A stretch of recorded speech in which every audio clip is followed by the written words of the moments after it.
The following is a presentation of Fox Sports. We are Fox Sports. We are the Lions.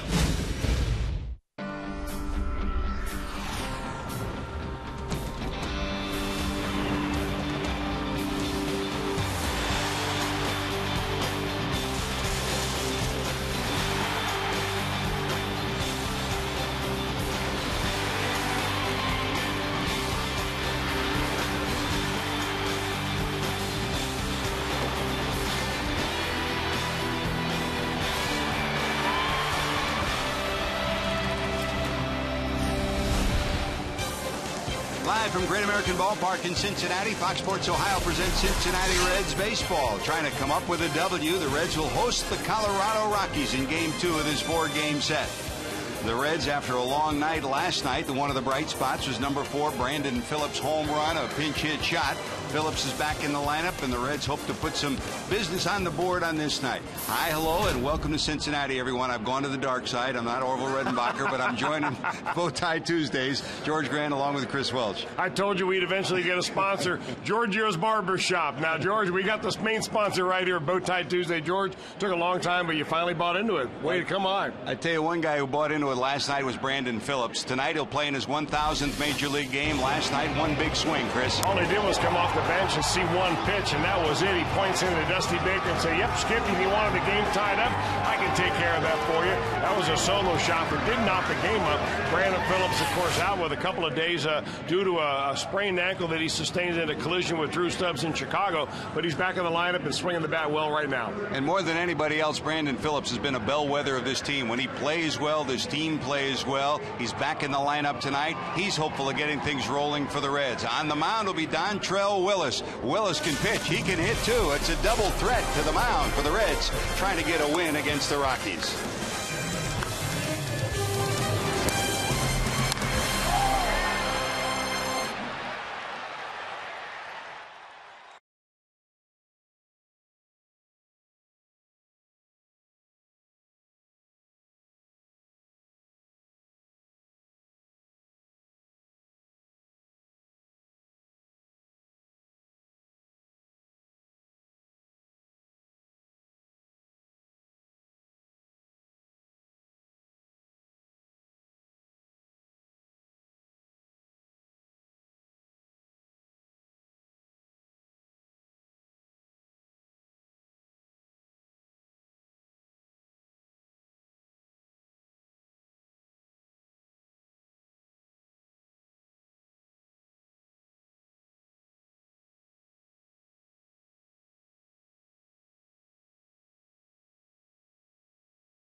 retransmitted in any form, and the accounts and descriptions of this game may not be disseminated without the express written consent of the Cincinnati Reds. After almost 5 hours of mixed weather last night, including an hour and 34-minute rain delay, sun shining bright on Great American Ballpark tonight as the Reds and Rockies are ready for Game 2 of this 3-game series. Let's get the WKRC weather update from the lovely and talented Michelle Boudelet. You may see a shower or thunderstorm at the game this evening, but not so bad in terms of temperatures and humidity. 80 degrees by the beginning of the game, 78 by the 7th inning stretch. By the end, 76 degrees and dry skies. Not a bad night for a ball game. It's a great night for a W. And Dontrell, speaking of W, Willis is on the mound. Well, he surely like to have one, George. You see his record in 5 games, and he's pitched well in each and every one of those ball games. He's yet without a win. 11 walks, 17 strikeouts. He hasn't gone real deep into a ball game, meaning 8th or 9th inning, but what he's been able to do is really save the Reds in their bullpen because he has been so consistent every time out. And, of course, every time he is in a ball game, he's going to be a little boost for the offense, too, because that guy can flat out swing the bat. He's got home run power. He's got base hit power. He gives the Reds a good at bat every time he steps in the batter's box. There are his numbers this season in 5 games, 5 for 12. And in some nights, he's had the best at bats of a Reds batter in any position. Can he get it done tonight? Will he have some good luck? He's had bad luck from the bullpen so far. It's the Reds and the Rockies next on Fox Sports Ohio.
Reds Baseball is brought to you by State Farm. For auto, home, life, and banking, get to a better state. By your local Ford dealer.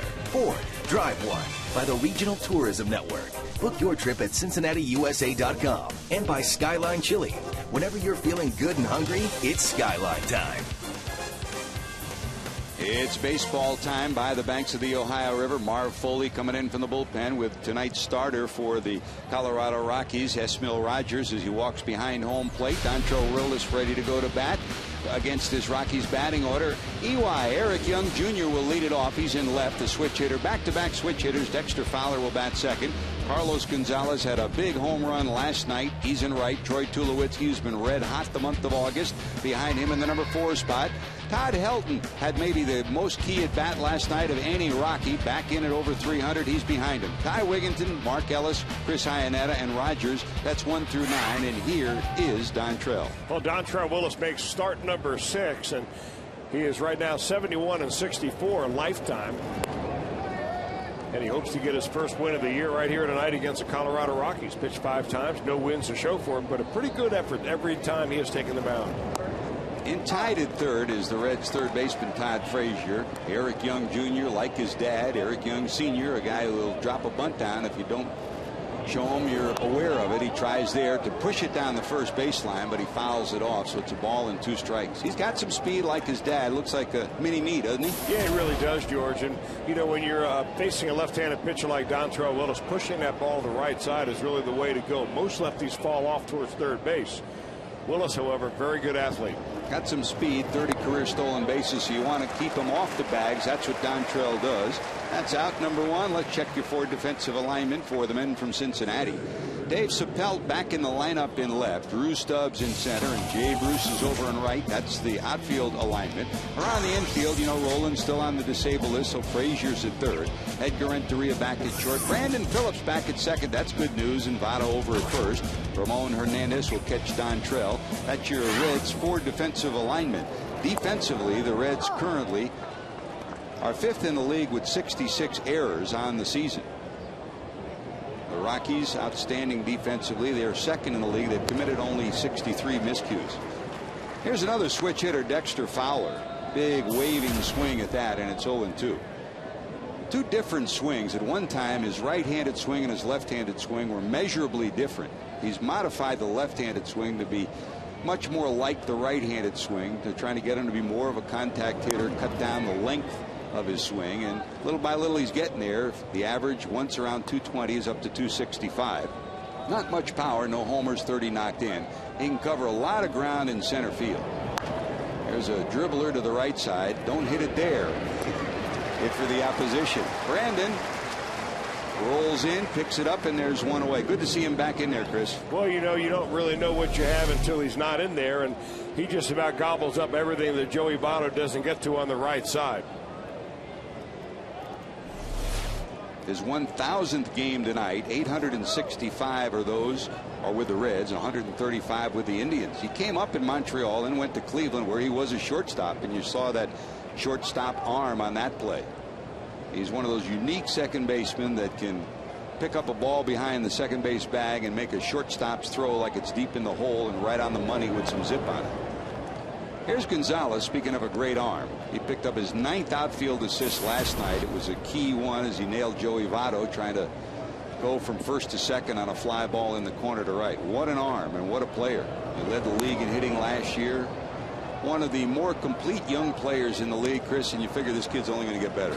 Well, they believe that, George. They gave him a 7-year contract, so that's a lot of pressure on a player that, you know, as long as he doesn't go out in the first year and try to prove that he's worth the kind of money that he got. But he's got all the different tools. You saw the arm, he's got speed, he's got run producing potential. Really a good guy to be hitting right in the middle of this order. Well, they want to go in there. Last night they did most of the night, made one mistake, and he planted it about 425 feet away in center field. If you pitch him in, you got to get way in, or else he'll make you pay. Well, you're going to probably show him in if you're Dontrelle Willis, and then try to get him out with the breaking ball. Dontrelle really never was a mid-90s pitcher. I mean, as far as his miles per hour on his fastball, he would throw in the low 90s. He's down now to about 87, 88 is an average on his fastball. Although that last one was 90. He throws a slider and he throws a changeup, and really has become more or less a 3-pitch pitcher. He relies an awful lot on that slider, and I'd imagine that Carlos Gonzalez is probably going to see it right on this pitch. 2-2. Staying with the heat. Up and in missing. Will go full 3 balls and 2 strikes. This is the part of the batting order that will keep pitching coaches and opposing managers up all night. Gonzalez 289, 16 homers. Tulowitzki 301, 21 homers. Helton 308, 13 homers. Checks fouls it off. And against the left-handed pitcher, you can add Ty Wigington to that. That's why it's so important when you look at this lineup that you go out and get after Eric Young and Dexter Fowler, 2 top guys in the order, because the last thing you want to see is runners on base with Gonzalez, Tulowitzki, and Helton up there.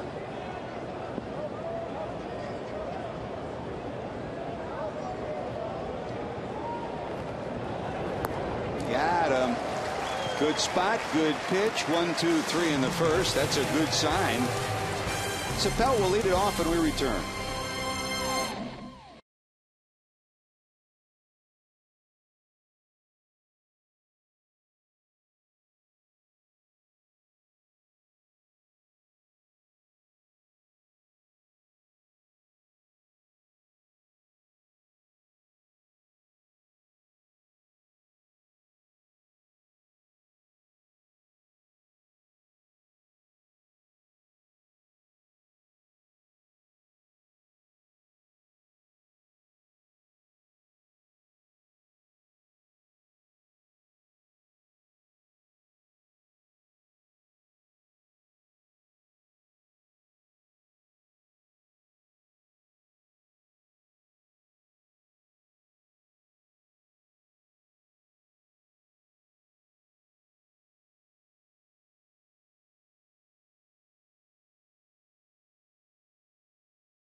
Baker trying to come up with a W against the Rockies, something the Reds have had a tough time doing the last 3 years. We'll have this lineup. We talked about the young Reds coming up in the minor leagues. How about this lineup? Dave Chappelle, the Reds product, leading off. Edgar Renteria batting second. Votto, a Reds product, hitting third. Brandon Phillips in the cleanup spot. Jay Bruce, a Reds draftee. Drew Stubbs, a Reds draftee. Ramon Hernandez, the catcher. Frazier, another Reds draftee, at third. And Dontrell Willis, the pitcher, bats in the number 9 position. And here is the starting pitcher for the Colorado Rockies, Esmil Rogers, who comes in with 5 victories on the year. Well, after a cup of coffee in 2009, he was a reliever for the most part last year, making his 6th start of the year this year, taking the place in the rotation of Ubaldo Jimenez, of course, that big, talented right-hander that was traded to the Cleveland Indians right at the trading deadline. Rogers has a good arm. That's really the way you scout him. Low to mid-90s on his fastball. The ball really gets on a hitter. It comes out of his hand very freely and easily. Not a lot of breaking stuff. He's got a slider and occasional changeup. But for the most part, he goes right after you with the heat. 6'1", 190 out of the Dominican Republic. He won't turn 26 until next week, August the 14th, 2 days before Jesse Jackson's birthday. We'll all be celebrating that around the country, and my daughter Jamie's birthday as well. And he's a strikeout pitcher, Chris. He's averaged nearly 8 strikeouts a game. That's pretty good. Well, he did the same thing last year when he's talking about coming out of the bullpen. And when you've got that kind of arm, you expect some strikeouts. Of course, he'll have a little different philosophy coming out of the starting rotation now the last few times, and he won't come out of the bullpen. Little outside, says the home plate umpire Lance Barksdale. Gary Cedarstrom's at first, Adrian Johnson at second, and Fielding Culbreth, your third base umpire for tonight. 2 balls, 2 strikes to Dave Chappelle. Down and away. And you know Chappelle's story this week. In Chicago, Sunday, made his major league debut with a start in left, single off Randy Wells for his first hit. Recall from Louisville just before that, where he had a good year. 74 games, 313, 7 homers, 29 knocked in. Waves at this, and there's strikeout number 1, out number 1 here in the first. Here comes Edgar Renteria, and here's your 4 defensive alignment for the Rockies, who, as we said, are one of the better defensive teams in the league. They've committed only 63 errors, at second in the league. Young, Fowler, Gonzalez, great speed in the outfield. Wigginton at third. It's been a black hole at third. They've had 7 different players there this year. Tulowitzki, Ellis, who came over from Oakland, Todd Helton, who's won 3 Gold Gloves at first, and Ionetta behind the plate. That's your 4 defensive alignment. There's Edgar. In at 240, 3 homers, 26 knocked in. His 3rd homer, a grand slam last week, his 9th of his career.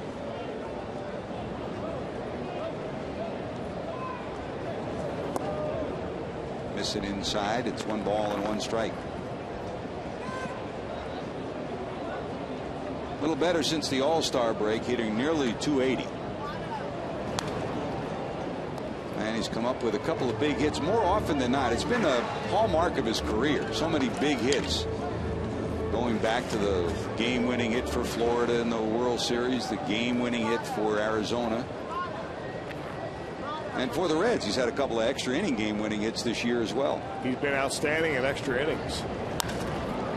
Left center line. Fowler won't get there. He'll cut it off, and Renteria will stop at first. What a nice controlled swing for Edgar Renteria. He hits the fastball right here, and he's able to time the fastball from Esmil Rogers because he's seen several of them in that at bat. Our Exmo look at that nice base hit swing by Edgar. Brought to you by Performance Honda. It's interesting. You watch players, right-handed hitters, go to right, and so often you'll see them address the ball and make contact late in the swing. It'll be behind the plate almost at some times. In Edgar's case, he always keeps his hands inside the ball, and you'll see him very often like there. I mean, he'll hit that pitch well out in front of the plate, a pitch that some other people might try to pull, but he'll just go to right with it. So 1 out, 1 on, and here's Joey. Votto with 322. 17 homers, 70 knocked in. A couple more walks last night. He's got 81 on the year. That leads the National League. I mean, back in the days of Barry Bonds, Chris Barry would get about 30 or 40 intentional walks, and that's no longer the case. Now you're around 100. Usually whoever leads the league will be somewhere around 100. And Joey's on a pace. It tells you, number one, that other pitchers and other teams are respecting him, but number two, that they haven't respected a lot who's ever hit behind him this year. 2 balls, no strikes. Jose Reyes leads the league at 336. Ryan Braun 326. Morse at 324. Then Joey at 322. Trying to get him to offer it an outside pitch. He misses, and it's 3-0.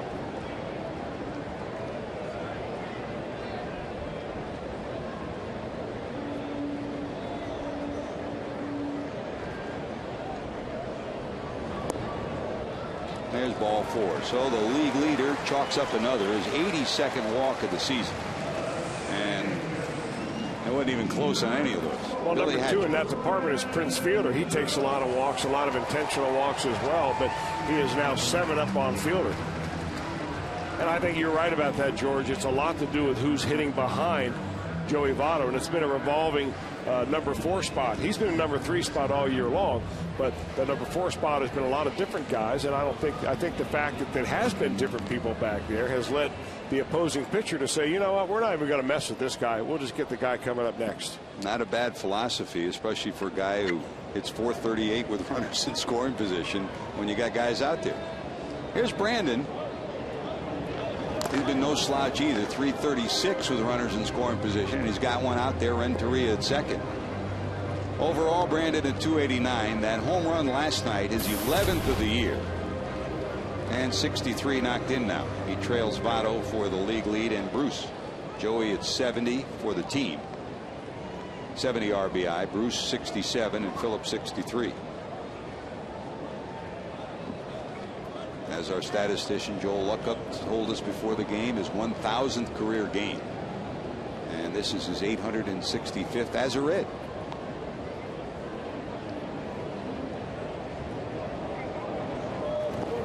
In the dirt, and Ionetta's been doing that a lot this year. Well, if you're Brandon Phillips and you get a first pitch fastball at 96, and then the next pitch is a breaking ball in the dirt, it shows you that this kid is not really confident and able to throw that breaking ball.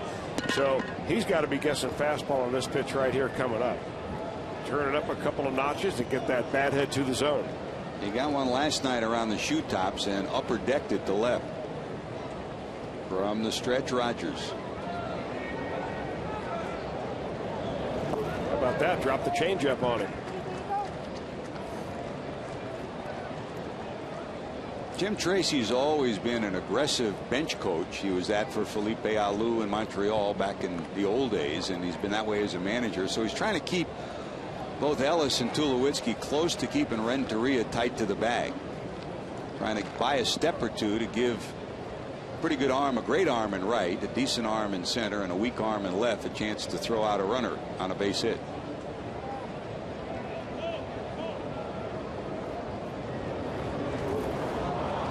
Tricked him on that one, didn't he? Tell you what, he's tricked me too if I was up there, because I would have sworn that he would be throwing a fastball one of those last 2 pitches. But I think he's throwing really what Chris Ionetta is calling in there, and Ionetta is running the game as far as what types of pitches Esmil Rogers will throw.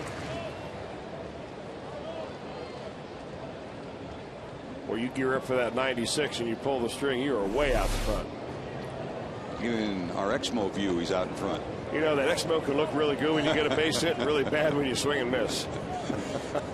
2 balls, 2 strikes in the dirt. I mean, you see that, or you're sitting at home and you say, how can you miss it by that much? But if you stand in that batter's box, it's a whole different world. Well, you have about 1/5 of a second to make up your mind as to whether you're going to swing or not. And I think one of the hallmarks of Brandon Phillips throughout his career, he can look so bad on one swing, and at 2 strikes especially, come back and make you pay dearly. I think he really changes his approach. I wouldn't be surprised right here now with 2 strikes on him. He's thinking more about right center than he is trying to hit that ball into the upper deck. Ionetta rolls through the signs twice, now a 3rd time. Here's the 3-2. Dribbled out in front of the plate. Rogers will get the out at first, so the runners will advance. 2nd out of the inning, but runners at 2nd and 3rd. Another breaking ball right there. Brandon Phillips, you were wondering how well he would be running, given the fact that he missed the last couple of games with a sprained ankle. And he is booking it down the line. Does not look like it's bothering him at all. Took a little time to decelerate, but when he broke out of the box, looked pretty good. Here's Jay Bruce at 267. His 3-run homer in the first after 2 walks gave the Reds a 3-0 lead last night. His 22nd homer of the year, and giving him 67 runs batted in on the season. Great to have you with us. George Grand, Chris Welch, Jim Day, Jeff Pecoro downstairs, Kent Dreamweaver. Another great job on the pregame show down in the truck. They will walk Bruce with first base open and deal to Stubbs. Christian Roberts, our producer. Brian Hunterman, our director. Lauren White, Matt Sigafus also dialing up some highlights for us. And best crew in baseball resides here in Cincinnati. It's always great to be home with our folks in the truck, our camera people around the ballpark.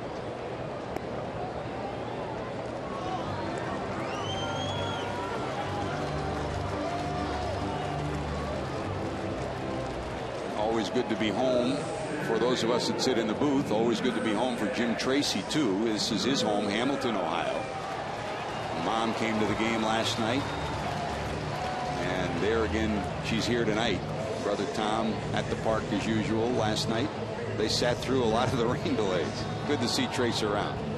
That intentional walk, a team leading 11th for Jay Bruce. So here comes Drew.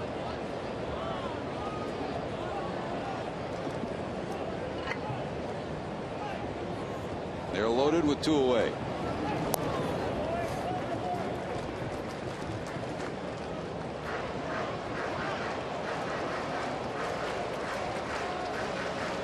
Last night ripped his 15th home run of the season. And little by little, now it's not magical, but little by little you're seeing intelligence and experience in his at-bats. Trying to make contact. There's a shot down to 3rd. Wigginton will get it though. And that'll take care of the Reds. It almost eluded Helton at first, but Helton holds on. So the Reds strand 3, and we remain scoreless.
Lawyers for serious injuries. Here's a peek at the rest of the month of August.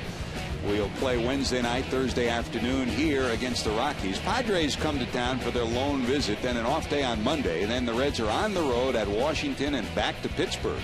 They have 2 more trips to Pittsburgh this month and next month. And then at Florida to wrap up that road trip. Then the Nationals come here to play the Reds at Great American Ballpark.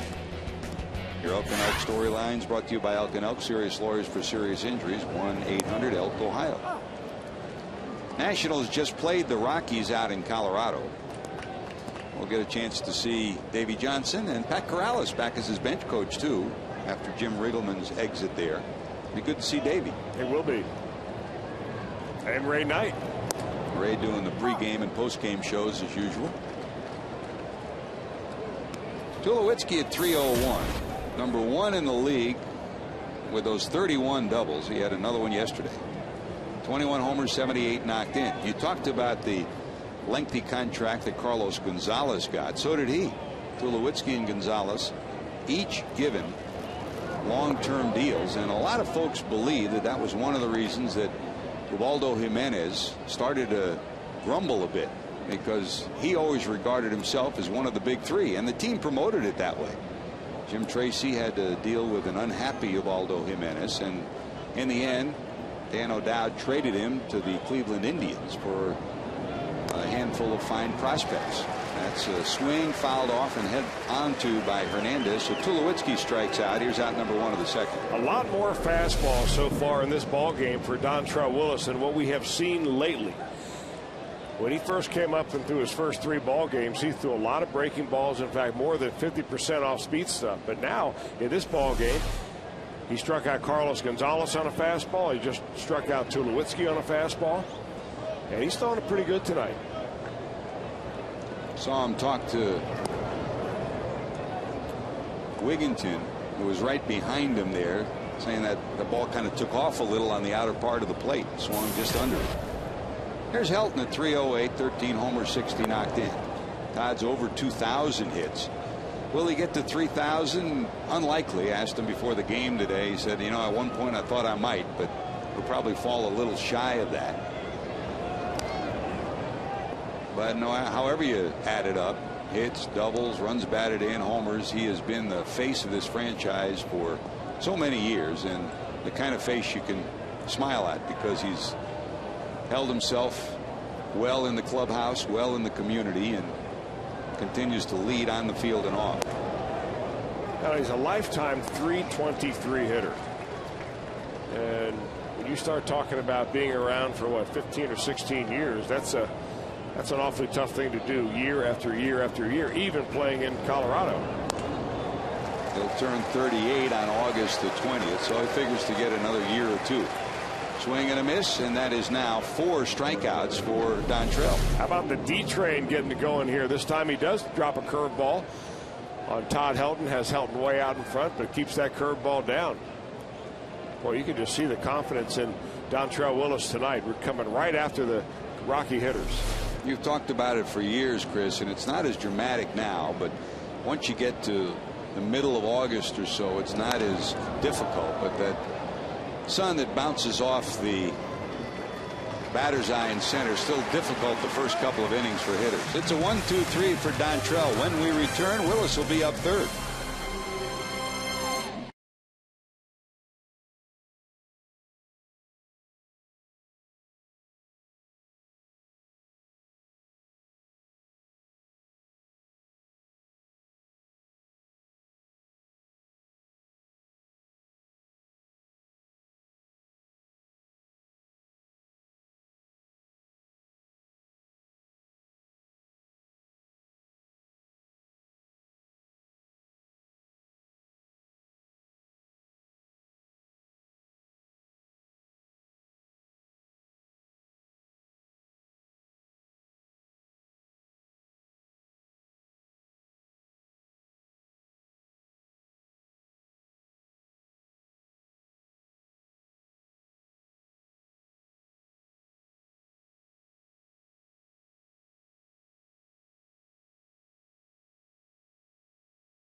Al McCoy. Plus, get connected with Fox Sports Ohio's Game Connect, the ultimate second screen experience, only on foxsportsohio.com, presented by 1-800-SAFE-AUTO and safeauto.com.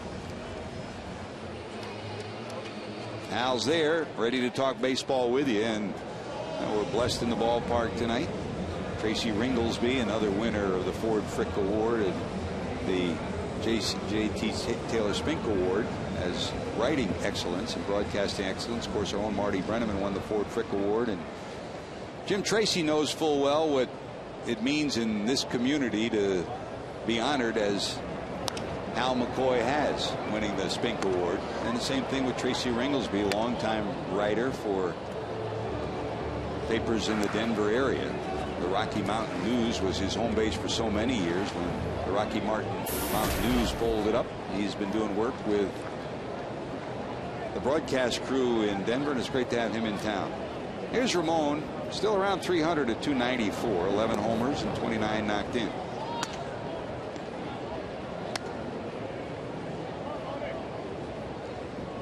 Todd Frazier will follow, then Dontrell Willis.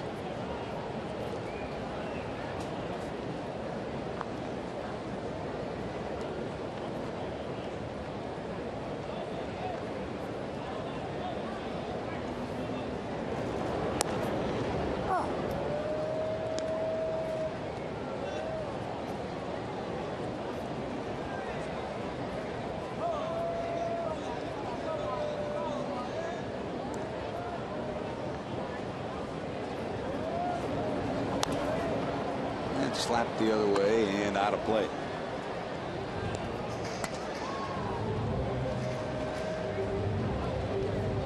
Talked often about players that have made the transition. One of the most notable, of course, Jim Tracy managed down at Chattanooga. That's Trevor Hoffman, who went from infielder to pitcher to closer. That's right through the wickets. Rogers can't believe it. He just looks at Ionetta and say, how did that get by me? Right through the legs for a base hit. Ramon's on. You'd be surprised how fast that ball gets back on you when you're a pitcher following through. You don't always expect that ball to be hit right back through the middle, and he was obviously startled. So Ramon's on. All you can do is shake your head on those. Well, sometimes better through the wickets and off the shin. Nothing worse than getting a shin burger early in the game, and then every time you plant your foot, it's just killing you. This Todd at 237, 3 homers, 8 knocked in.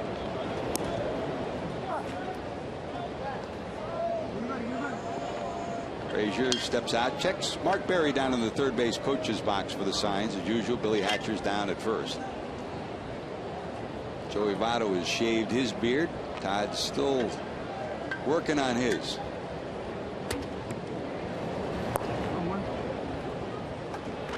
Sometimes players will grow beards for superstitious reasons. Sometimes when a team's having a winning streak or they're having a hot streak. Well, he trimmed his up for cosmetic reasons. He told me before the ball game, he goes, you know, it comes in about 4 different colors. I said I can relate to that. Yeah, but his is different than ours. White or gray. I got him out in front, and he skies it to left center. Over his EY, he'll give way to the center fielder Fowler, who has it. And there's your first out, and here comes Dontrell. And don't forget, get ready for Reds action 30 minutes before every game with the Emmy Award-winning Reds Live on Fox Sports Ohio.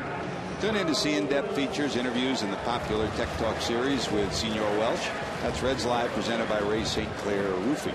If you want to go into the dugout, you'll go into the dugout with Reds Live 30 minutes before every game. Johnny Cueto talking with Tomas Veras. Tomas has spent the year and the better part of the last couple of years with Aroldis Chapman, helping him make the transition from Cuba to the United States, not just baseball wise, but living the life of an American.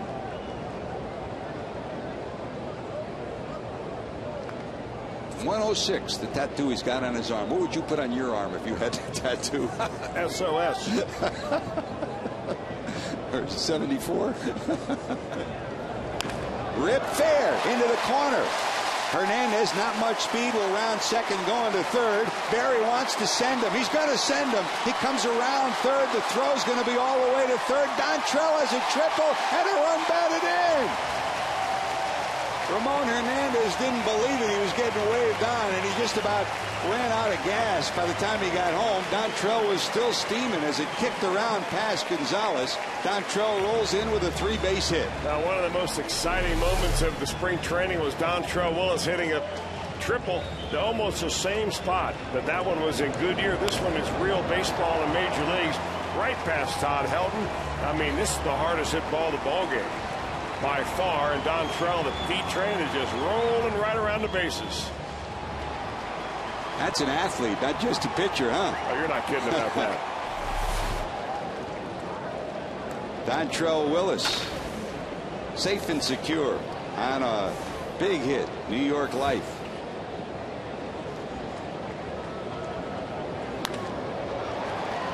To the right side, the runner going, and he's going to be out. They got him. Going on contact is Dontrell, and the ball hit right at Ellis. But he'll get a hand. Look at the ovation, a standing ovation behind the dugout for Dontrell. Well, he hesitated just an extra moment. I'm not sure what the play was on. I'm sure it wasn't run on contact. You wouldn't normally do that with a pitcher up there. But Dontrell saw it was going to the second baseman, thought that he might have a shot at getting in there, and it was very close at the plate. He looks up at the home plate umpire, Lance Barksdale, and says, "Hey, I got my hand in there."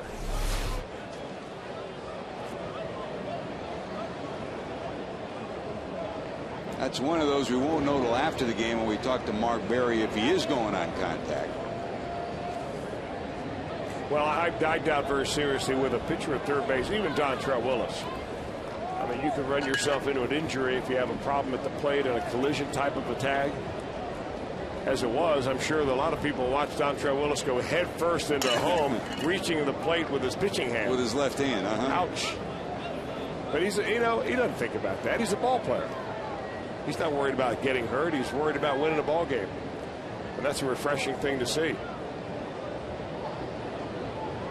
So Pelt's on.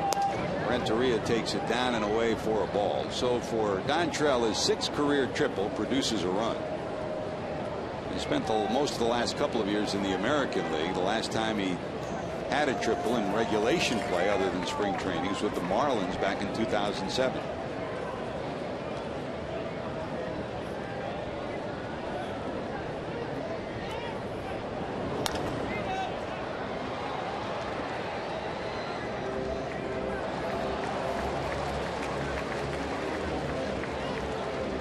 Get energy from different players in different ways, and we talked a lot about Johnny Gomes when he was here. Chris, go back through our career, guys like Ryan Friel who provided energy in different ways, and one of the things that the Reds certainly would like more of this year is that kind of energy, and Dontrell brings that. He brings that to his presence on the mound and at the plate too. Well, that's also called leadership. I mean, there are leaders that are subdued. They sit back. They kind of work behind the scenes a little bit. Then you have cheerleader types that do it by example with energy, and that's what you're talking about with Dontrell. He's got a World Series ring. 1 ball, 1 strike to Edgar.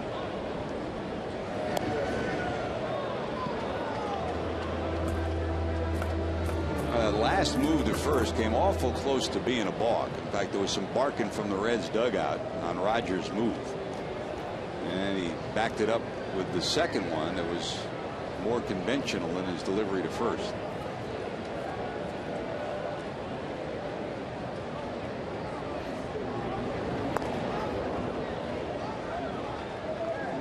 He's been all over the strike zone and outside the strike zone so far in 2 innings. He escaped the first, left 3 stranded, but the Reds have broken through here in the second. Well, that's been the downfall, and of course he's in the big leagues because he's got a great arm. He can throw 96 miles an hour, but not always the area code is perfect.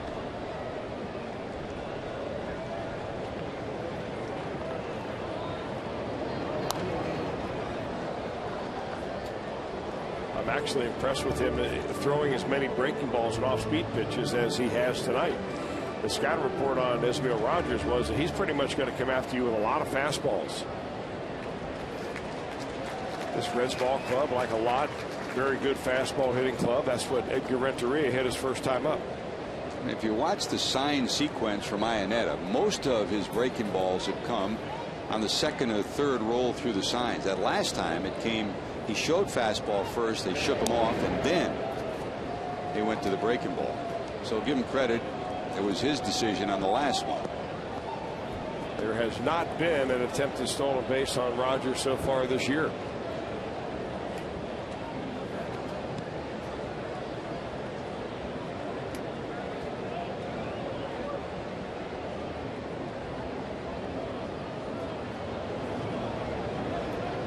Two.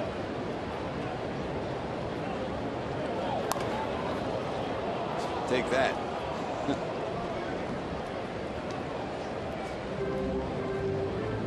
How to stay alive. 101. Well, Sapel was going on the pitch, but there's 2 strikes on the hitter, so you're on your own. Both guys are, and Edgar Renteria just trying to spoil that one. He's still aware of that fastball, thinking how quick it was when he saw it the first time up.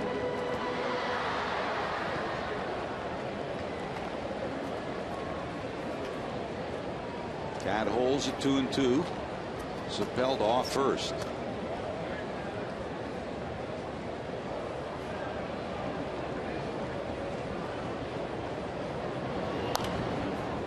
Spoiled again by Renteria.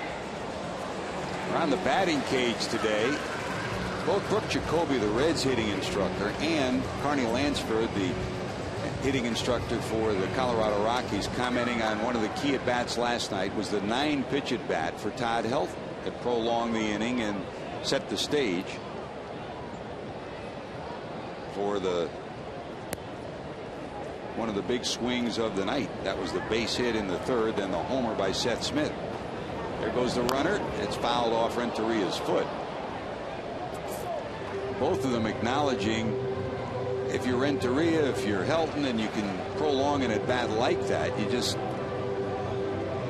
make it so much easier for those that follow. And even last night, same story for the Red Sox. I mean, nobody goes deeper in the count than the Red Sox, and Dustin Pedroia came up with a 9-pitch at bat to set the stage for a game-winning hit right after him. There's Carney, former batting champ, great player for California, Boston, Oakland. Did nearly 300 for his career.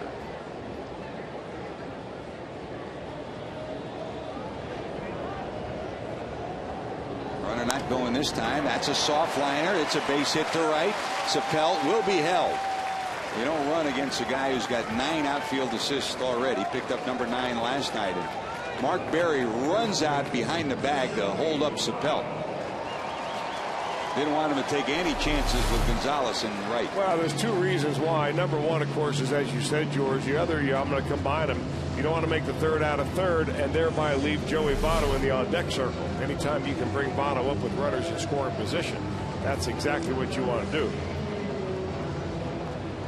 So Sapel, good speed off second now in scoring position after the base hit by Renteria. Edgar's 2 for 2. And here's Joey, who walked first time up.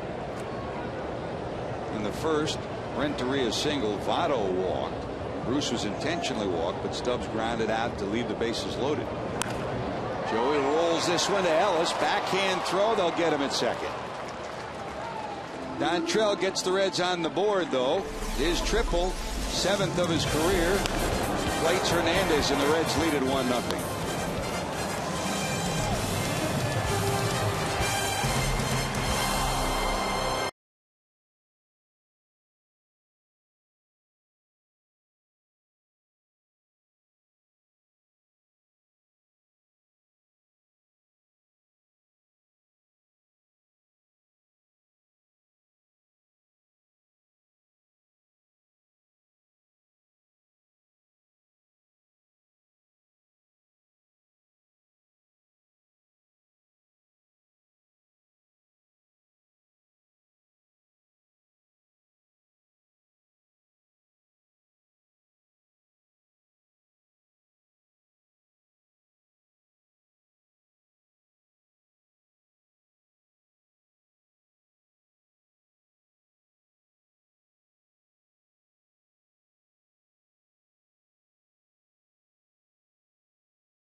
It was huge. I mean, it was big because not only did I just, tie for the 18 all time, but I tied with a guy that's in the Hall of Fame.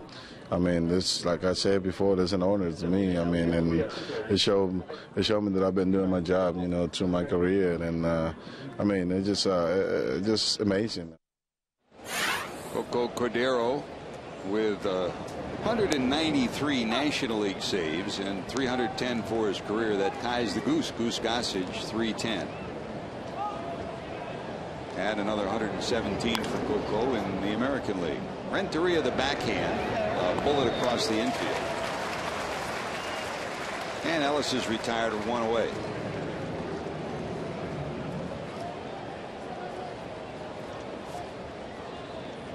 It's a whole different fraternity, Chris, relievers, isn't it? The closers, the guys who, have so much respect for each other. And there really are two camps. There's the old style camp, the Goose Gossage, Raleigh Fingers, the guys who date back to when they used to pitch 3 or 4 innings to get a save, to today's closers. Having said that, there's still it's a badge of honor to be a guy that will take the ball in the 9th inning no matter what area you pitched in. Here's Iannetta in at 241. Sky to the right side. Is there going to be room for Joey? It's a row into the seats. Give him the ball and the glove too, and glasses saved. All-time number 17 on the list, Tom Henke. Boy, what a bull of a closer he was for the Toronto Blue Jays. Coco and Goose tied at 310.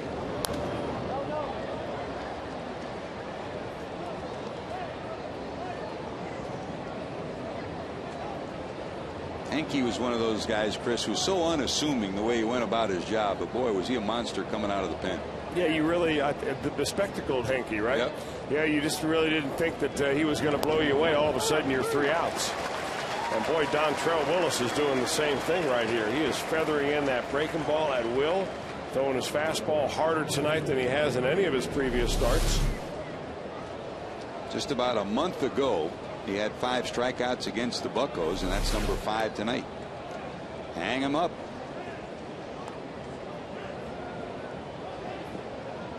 Here's Rogers. So far, 8 up, 8 down for the Rockies.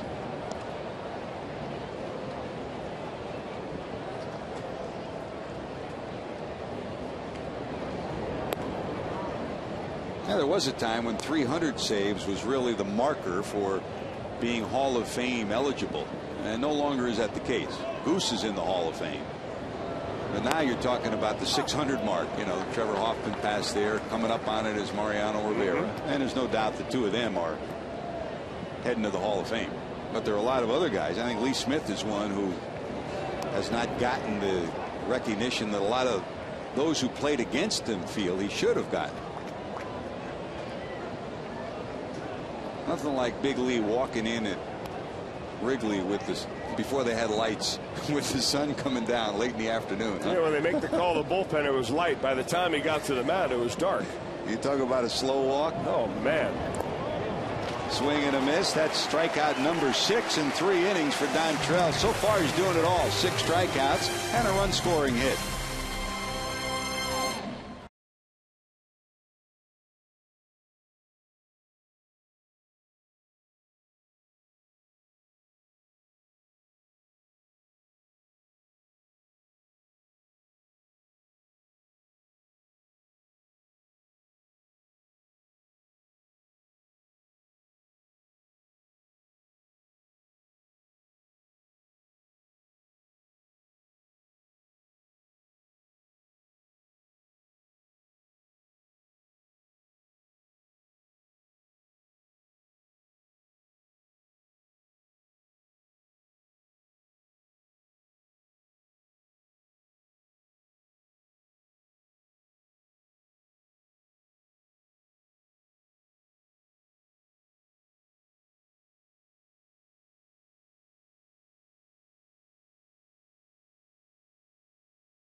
The Toyota sign during tonight's game. Steve Foale of Harrison, Ohio, who currently owns a 2006 Tundra, will win this beautiful new Tundra on display here at Great American Ballpark. Register for your chance to win at an upcoming game by seeing your Cincinnati and Northern Kentucky Toyota dealers.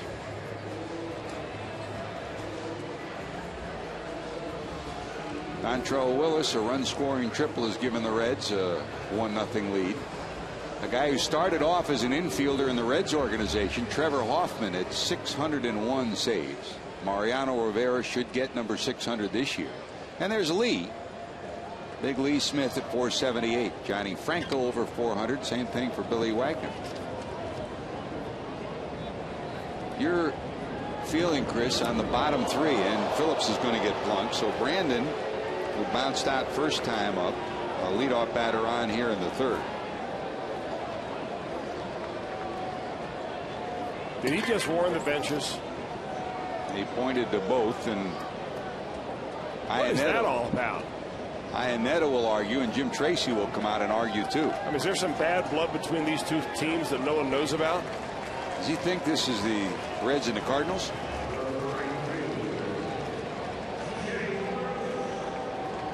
Well, last night Gonzalez and Ellis were both hit.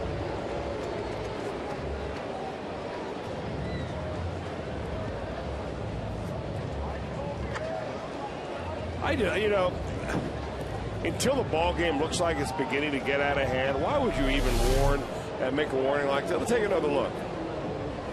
That ball, I think, is a changeup. I agree with you. And you're going to warn both managers. So now if anybody throws inside or hits a batter, that's a the warning. Manager's ejected, the pitcher's ejected. That's just really jumping the gun for Lance Barksdale. I know he wants to keep control of the ball game, but man, oh man, maybe you ought to take a look at the pitching line of Ismael Rogers and find out that this guy walks a batter every other inning, and he's been pitching out of the stretch as much as he's been pitching out of the full windup. That's the fourth batter in 2 ball games hit by pitches here in the last 2 nights. Ramon for the Reds and Carlos Gonzalez and Mark Ellis last night for the Rockies. So leadoff hitter on, and here's Jay Bruce. He was intentionally walked back in the first. Good news for the Reds, they lead 1-0, but they've stranded 5 already.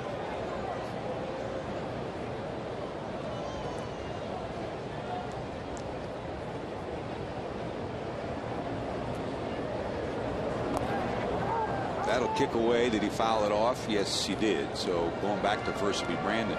Chris, your feeling on the other 3 guys on that list, meaning John Franco and Billy Wagner, as far as Hall of Fame eligibility and the possibility of getting into the Hall of Fame? Man, I don't know, George. It is so hard to judge closers based on what they've done recently. I mean, you've got, like you said earlier, you're talking about guys who used to throw 3 innings for a save. You know, that's a completely different type of a save opportunity than somebody comes in and throws the last couple of outs. You know,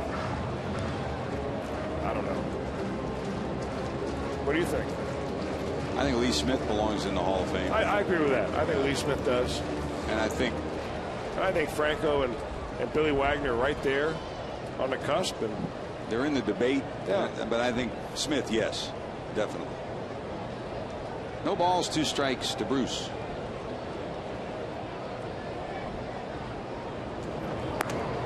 Hey, you saw Jim Tracy there. I mean, there's an interesting story tying Tracy to Trevor Hoffman. When Trevor was an infielder with the Reds, he ended up at the tail end of his first year as a pitcher. They transferred him from where he hit about 200 as an infielder to the mound, and he and Don Gullett, Tracy and Gullett, had Trevor Hoffman for the last month of the season. Here's the 1-2 to Bruce. That was when Tracy was the manager in Chattanooga and Don Gullett was the pitching coach. Well, at the end of the year, that was the winner of the draft, the expansion draft for Florida and Colorado. And in team organizational meetings, the debate went on as to whether Trevor Hoffman should be protected. And 90% of those that were in the meeting believed that Trevor Hoffman would never make it as an infielder and probably not as a pitcher. Here's the 2-2. popped back and out of play. There was one dissenter, or two really. Don Gullett, who wasn't in the meeting, but was very much in favor of keeping Trevor Hoffman, and the manager of Chattanooga, Jim Tracy.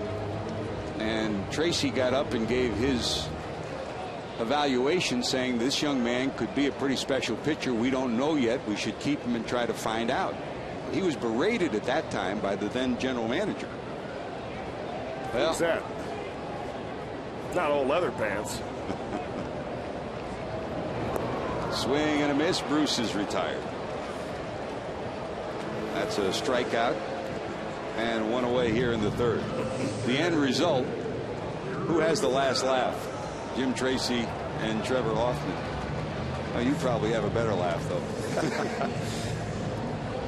Well, you know, those are tough decisions to make, and you know, I'd love to be on a fly on the wall for some of these baseball meetings as they chat back and forth over players. Not just one like that. I mean, that was a call where, you know, when you have an expansion draft, you're not really sure who to put on there, and all of a sudden you got a kid who's going to, you know, go from being an infielder to a pitcher, and you make him available, and next thing you know, he's a Hall of Fame closer. Sometimes that happens to you, and I think that happens to a lot of general managers as they think about trading young prospects away. Hey, why don't we bundle up 4 of these prospects and get a legitimate #1 starter? Well, what that general manager doesn't want to have happen is the same thing that happened to Jim Bowden when he made Trevor Hoffman available. Down the line somewhere, you traded away a Hall of Famer, and the guy that you got back, maybe he wasn't as good as you thought. Maybe your team didn't make a run to the World Series that year after all, and that you're going to be remembered for the guy that, you know, made the big call the wrong way. Also, part of that saga is, I mean, Gene Bennett, one of the Reds' great scouts and who evaluated talent for so many years, signed so many great Reds, was one who believed he should have been retained. And the guy who taught Trevor Hoffman the changeup that made him Hall of Fame caliber was Larry Barton, Sr. Yeah. And to this day, Trevor Hoffman will still credit Larry with teaching him the pitch that made him a lot of money and is probably heading him to the Hall of Fame. By the way, congratulations to Gino. Bennett will be down in the Branch Rickey celebration down at Portsmouth. He'll be the man of honor in the parade come September. Nice. He and Don Gullett in the same car. That's special. You going down for the banquet this coming January? I hope so. Seeing Bob Morton and everybody? If I get the invitation, I'll be there. You have a standing invitation. You're the de facto mayor down there. I know Gene and Loretta are watching every night. 2 great Reds. Gene Bennett, his wife Loretta. Always great to see them around the ballpark and just to be near them. 2 balls, 1 strike. Phillips, a little bigger lead, not going. Tries to hold on it. He doesn't. 2-2. Hey, come for the Reds, stay for more fun. Visit the new Penguin Palooza exhibit at Newport Aquarium. Make it a weekend getaway. Book your trip at CincinnatiUSA.com. Where will Jim Day be next for CincinnatiUSA.com? He'll be right in this chair, Chris, this weekend. I like it. Looking forward to it very much. Me too. I can't wait to watch. 2 balls, 2 strikes. He'll be doing play-by-play this weekend as the Padres come to town. What I want to ask him, though, is did he get to drive the boat, the paddle wheel boat? Did the captain allow you to drive that? Just a little bit, huh? Was that the day it bumped into the bridge?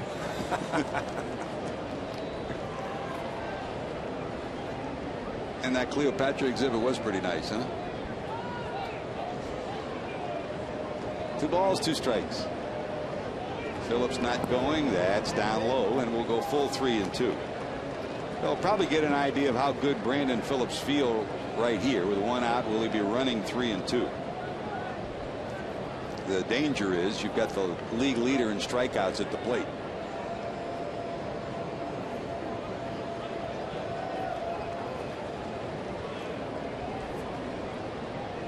From the stretch, Rogers. Not going. This one looped to left, sinking. It'll drop in front of Eric Young Jr. Didn't get all of it, but it was up enough so that he could elevate, and that's a base hit for Stubbs. He's 1 for 2, and it's 1st and 2nd. Well, he hit a home run last night, Drew Stubbs did. This time he gets jammed with a pitch right in on the label of the bat, but he's able to get it out there far enough in front to drop it into the outfield.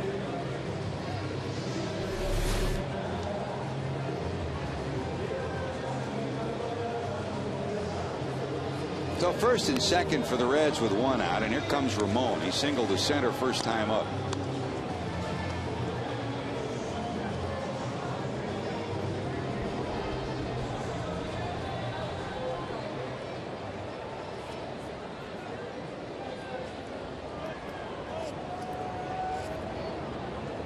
Are you going to get Jim Day to wear a bow tie? Not unless it's Tuesday. We reserve those for special days, George. But he's pretty special. Oh, he is, yeah, but the Tuesday's Bow Tie Tuesday. I feel honored that you allowed me to wear one. Well, I'm glad you bought into it. I really am. I was a little concerned there when I pulled it out of my briefcase whether you were going to wear it or not, but you just jumped right on it. Getting all the pizza stains off it was kind of tough. I can see that. Of course, Jesse Jackson's wise comment was, do you guys have any popcorn left? As reference to Orville Redenbacher. By the way, thanks for the pizza, Jesse. Papa's in the house tonight, huh? Pop back and out of play. I like it. Yours is pretty. I appreciate the one you gave me. It's pretty nice. Well, I'll tell you what, it's red, and it's got little baseballs on it if you look closely enough, or something close to it. Could be. I mean, Bob Castellini next year could be giving these out, you know, with a little Reds insignia. Well, you know, now that you know how to tie one, I don't. You tie go around and teach everybody. Only took me 20 minutes to get yours done. We started at 4 o'clock.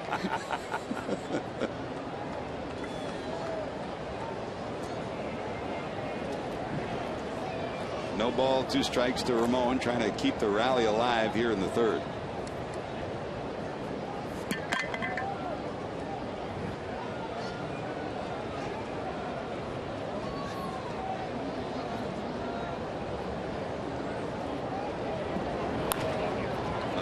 Down to short. Tulowitzki will shovel it to Ellis, and that'll kill Latteralli.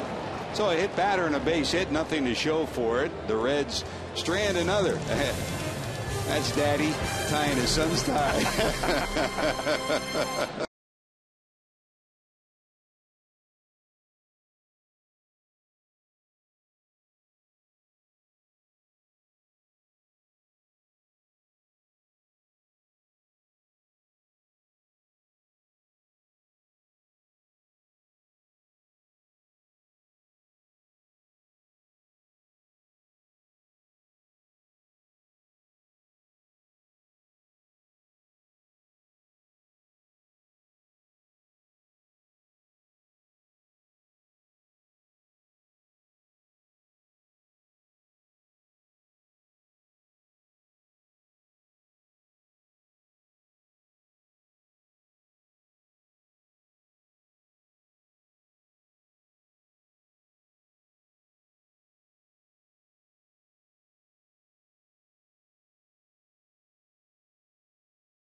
Reds Baseball is brought to you by JTM Food Group, proudly serving America's restaurants, schools, retailers, and our military around the world.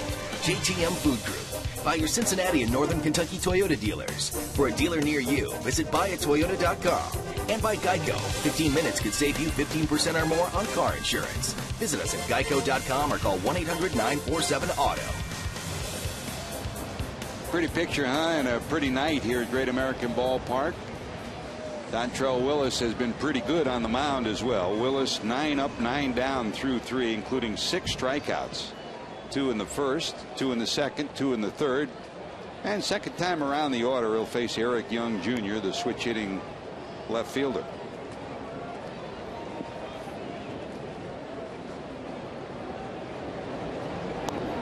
Over the years, the Reds have had streaks on both sides of the ball.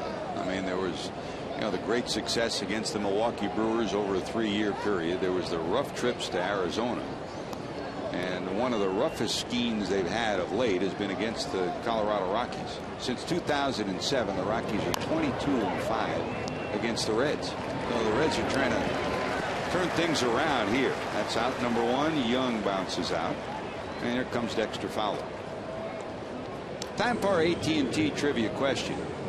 How many different bow ties does... Oh, no. Who is the Colorado Rockies franchise leader in wins? Who is the Colorado Rockies franchise leader in wins? Well, if you're looking for franchise leader in almost every offensive category, it's Todd Helton. This has been an offensive franchise for years, since year number one. There's a bullet into center. Dexter Fowler has the first hit for the Rockies, and he's 1 for 2 on a solid hit to center.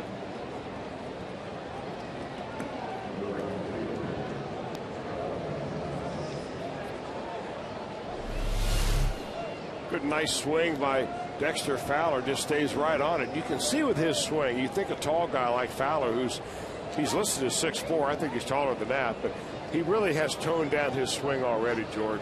He gets his foot down, doesn't try to do too much with it, and just try to shoot that ball through the middle. That's exactly where it goes.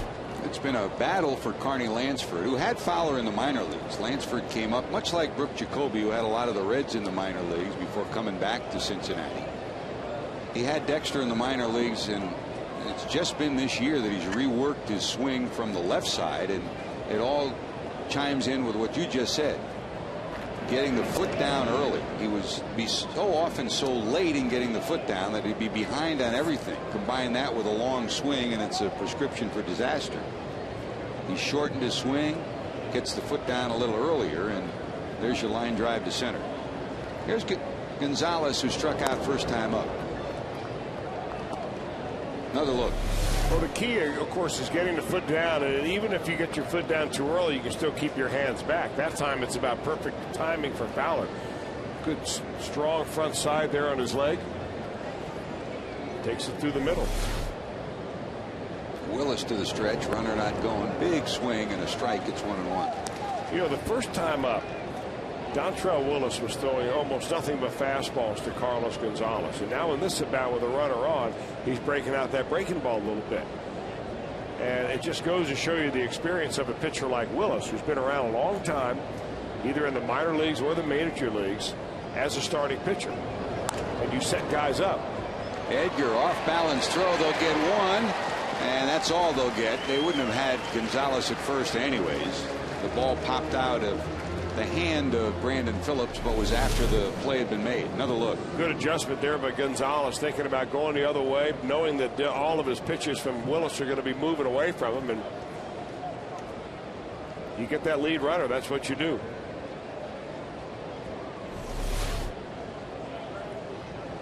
So 2 away now at first is the speedy Gonzalez, and here comes Tulowitzki.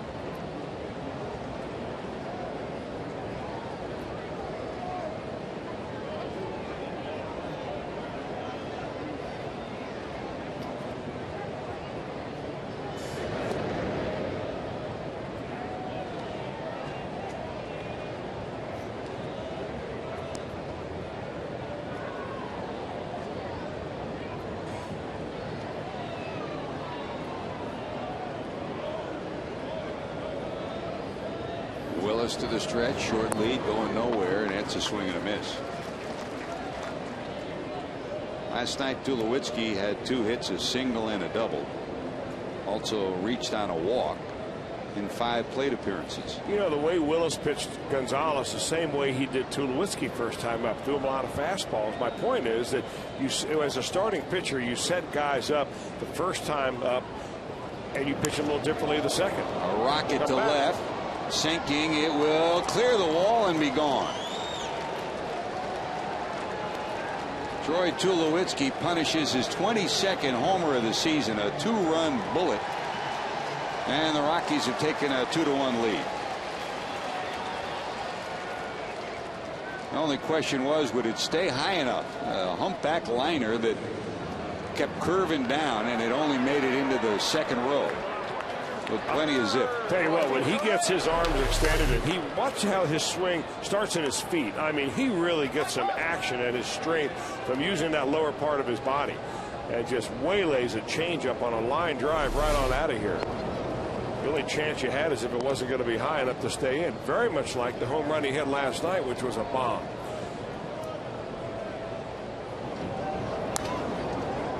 Fouled off by Helton into the seats down the left field line. So Tulowitzki drills one.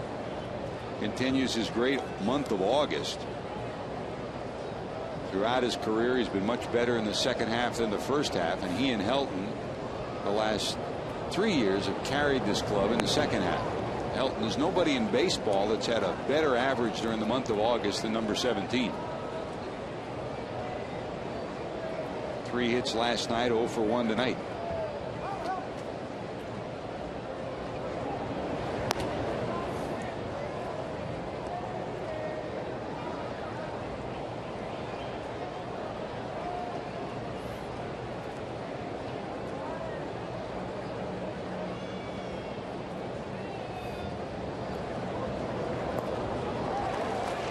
At it. He gets Helton, but not before the damage done. Tulowitzki's homer erases the 1-run Reds lead.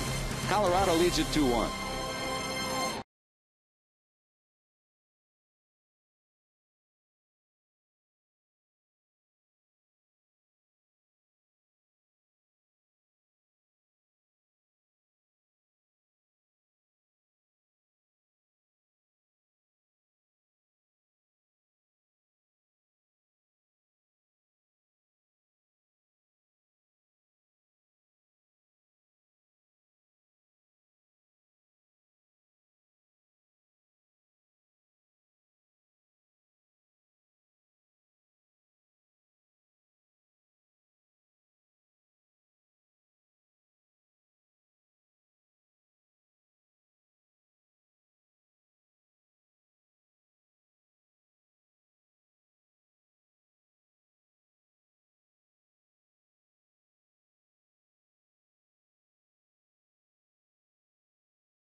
This Friday when your Reds battle the Padres. Stick around after the game for a Sweet Life fireworks show with a special appearance by TV stars Dylan and Cole Sprouse and a soundtrack featuring themes from kids movies and shows, all thanks to Danimals and Kroger. For tickets, call 513-381-REDS or visit reds.com. Never find a better fireworks display than what we have here, man. You're right about that. Boy, I mean, Chris, we've seen them all over the country at ballparks, and not just ballparks, but I mean, there are 4th of July fireworks displays that don't compare with what the Reds do on Friday night. You're exactly right. Been a great month, and congratulations again to Phil Castellini, Karen Forgas, everybody in the Reds organization from top to bottom on the great job on the Paul McCartney concert. 3 great hours. It was a joy to behold. Everybody that we've talked to, I mean, I wasn't there, but everybody we've talked to said it was just a spectacular night. And great for the city of Cincinnati. 2 balls, 1 strike to Frazier.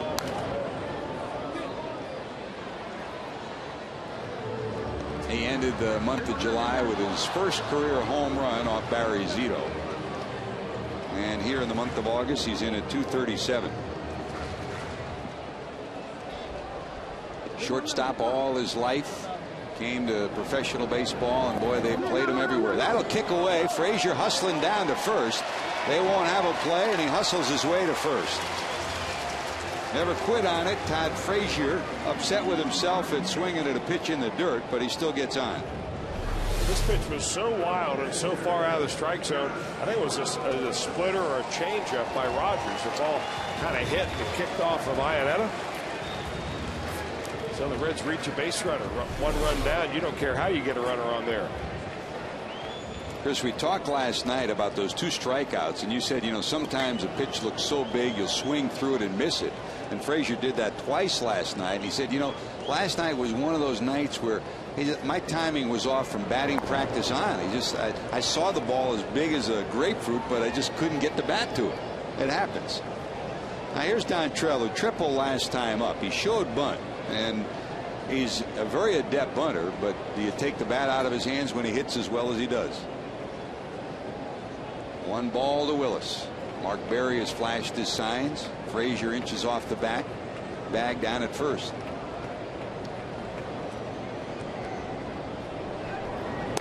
Showing no bunt there, and that's a strike. 1-1. There are guys who are pitchers, and then there are great athletes who happen to pitch. Yeah, I think that's the case for Dontrelle Willis. He's got a lot of room on the right side with Helton holding the runner. So the way he pulled the ball the first time, you're thinking, hey, Dusty Baker saying maybe he'll use that spot right here and pick up a base hit. Still in tight at third is the third baseman Wigginton. Showing bunt, and it's wide.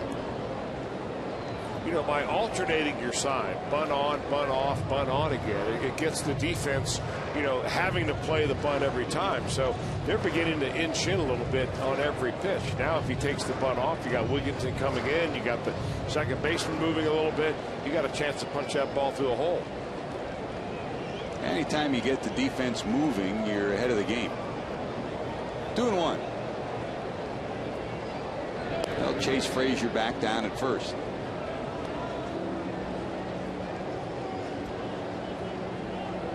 Todd rolls his eyes across to Berry down in the third base coach's box, who rolls through signs again.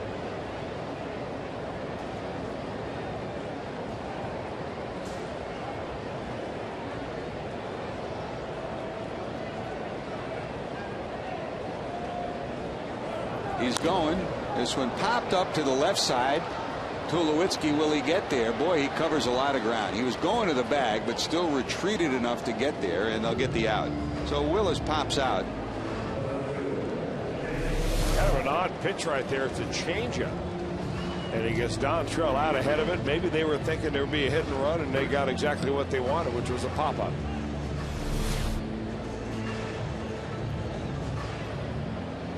So Frazier's still anchored down at first. One away, back to the top of the order, Dave Sapelt. Struck out first time up. And bounced into a fielder's choice at second. That was the play that Ellis threw to the plate to get Willis, who was trying to score from third. Choking up a little bit more this time. He turns around, looks over at Berry as well for his sign.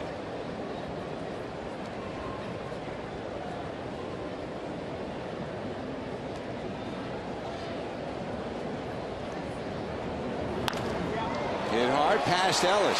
Frazier round second. He'll hold there. Good arm from the center fielder and right fielder for these Rockies, so you don't test either arm. Tell you what, he choked up and just really short stroked this ball up in the zone, maybe even out of the zone. But a shorter guy with short arms like Dave Sapelt, always going to be a better high ball hitter than low ball hitter. And he shows you a line drive right there, picking up a base hit, first and second now with the young guys on board. You know, he does that. He kind of reminds you of Carlos Baerga, doesn't he? Yeah, he with does. That swing. Baerga, pretty good contact hitter. So first and second now, the Reds trailing 2-1. And here comes Edgar. He's 2 for 2 and out on the mound. Bobby Apodaca's out to talk to his young right-hander.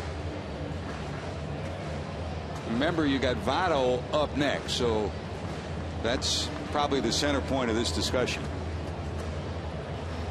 The league's most valuable player, a guy who's hitting .438 with runners in scoring position. You know, the message from Apodaca is get a ground ball, try to turn 2 with Renteria at the plate, keep it down. The Reds hoping to get Votto to the plate with runners moving. They'll go to second, and he just gets back. Not a bad idea against a young base runner.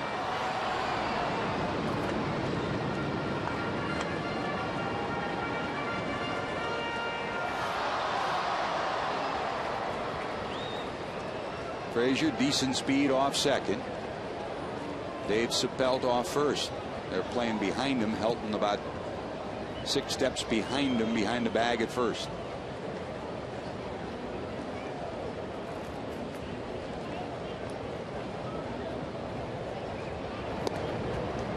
On the inside corner for a strike. Renteria single to center and then single to right.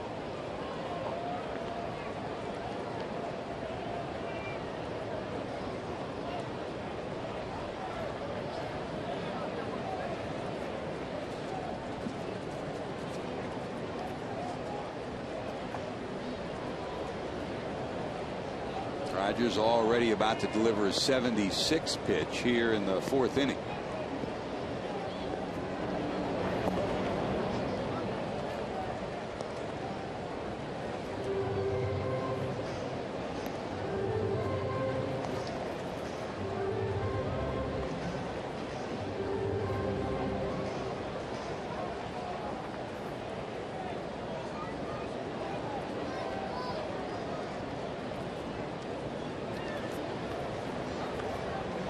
Iannetta rolls to his signs. Rogers to the stretch. The Reds runners lead off.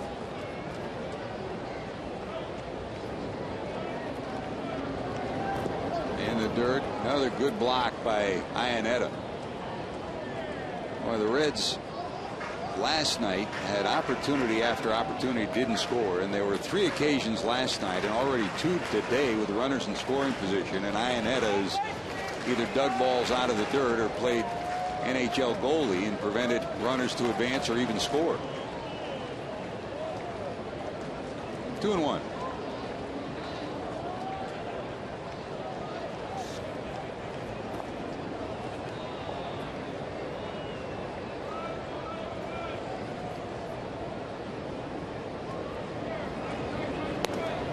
Breaking ball drops in there. He locked up Renteria, and it's 2-2.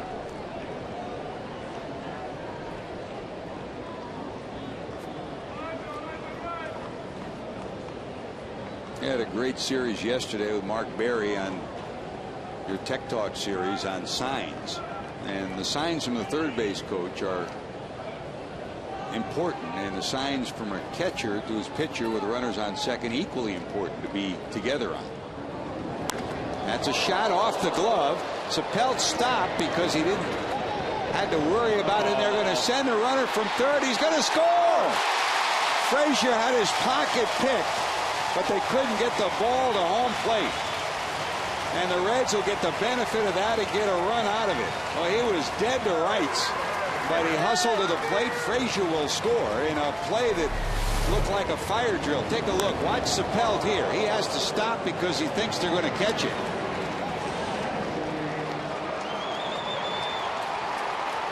How about that, Chris? That's a weird play starting from the very beginning of the inning where Trod Frazier gets on base with a strikeout and a wild pitch. He gets hung up off third, but once he commits himself, he makes no hesitation at all. He's going all the way. And I think what hurt the Rockies right there is that when Wigginton got the ball at third base, there was no real throwing lane.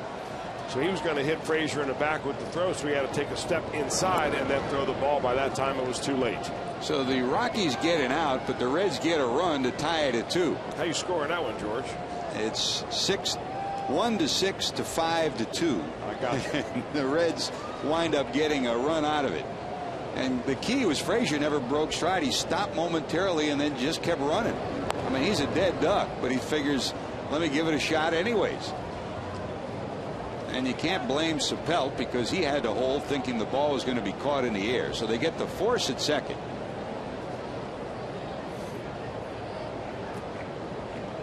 Frazier scores and the Reds have tied it.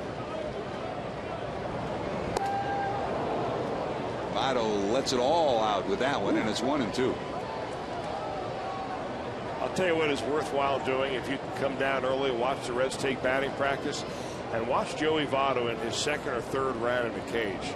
You talk about a guy when he gets locked in, seeing balls flying out of here, It is absolutely amazing.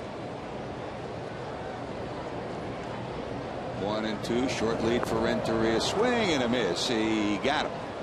But the Reds managed to get a run in a weird way, and we've tied it. We're tied 2-2 as we head to the 5th.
AT&T trivia question answer. We didn't even get a chance to talk much about this. Who is the Colorado Rockies franchise leader in wins for a franchise that's been known for offense? It's Cookie. Aaron Cook, our Cincinnati area product, who's not pitching in this series. Talk about the weirdness of his schedule. He pitched the day before the Rockies came here. He'll pitch the day after. So he could enjoy being home with family and friends and not have to worry about going to the mound. I think the Reds are probably happy they don't have to face Aaron Cook this time through. It's great to see him healthy again, Chris. He's had such a roller coaster. A great young man, a great competitor. Boy, the Rockies sure need him to be healthy and be out there every 5th day. Well, the Reds have tied it in a weird fashion, but we're tied at 2, and we're going to the 5th. Wigginton will lead it off, followed by Ellis and then Iannetta.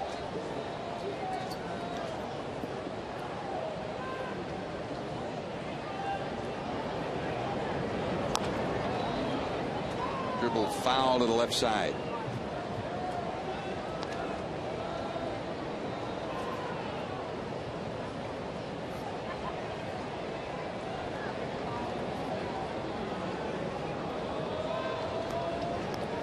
Now Milwaukee and St. Louis are going at it. Literally? Scoreless. Cardinals and Brewers play 3. The Reds rooting for the Cardinals this week at least, hoping that they can put a dent in the Brewers' run in the Central. Yeah, the umpires officiating those games may just issue warnings right when they exchange lineup cards. You're right.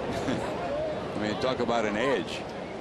The Reds and the Cardinals have had their confrontations in recent years, but the Brewers and Cardinals have taken center stage this year.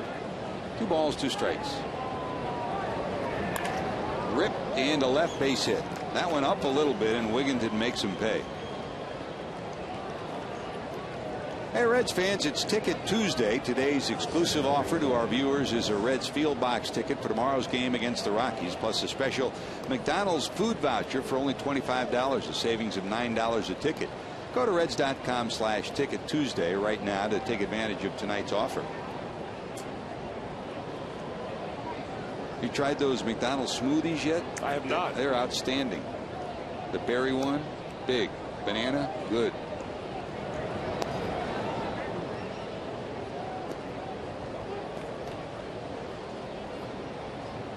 One ball to Ellis. He grounded to short first time up. Long look at Rich Dower, the veteran third base coach for the Colorado Rockies. Glenn Allen Hill's down at first.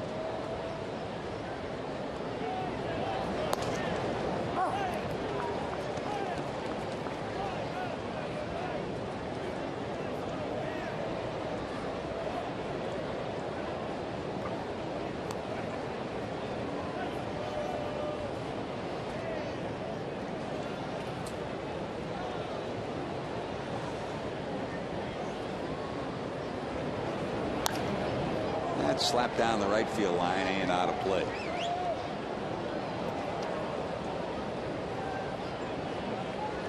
These two teams have mirrored themselves in so many ways this year.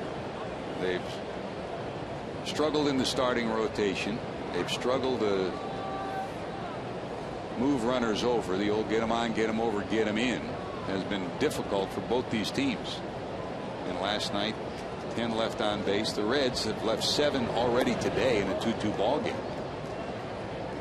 Key hits in years like last year, magical for the Reds. They came up with the big hits and the key at bats when they needed it. Dusty's been hoping and praying that the page can be turned and they can find a way to recapture that magic, but he's running out of time. 2-2.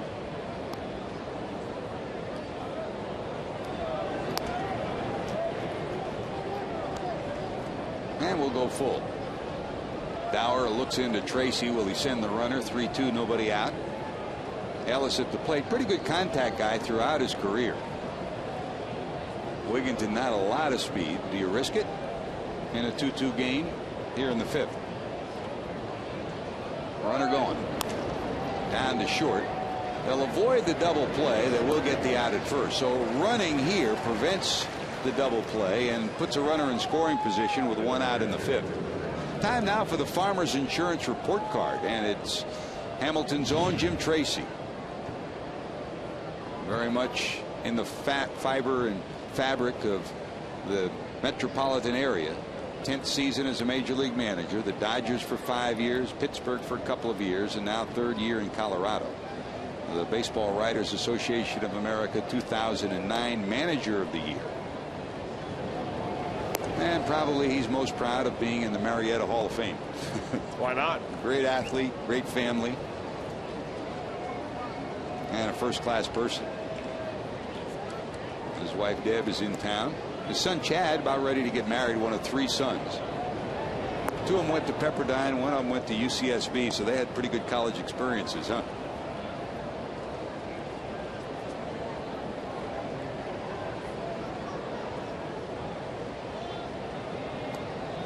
Pepperdine, one of those places you hate to graduate from. Yep, stay there forever. 2 balls and 1 strike to Iannetta, who struck out looking first time up.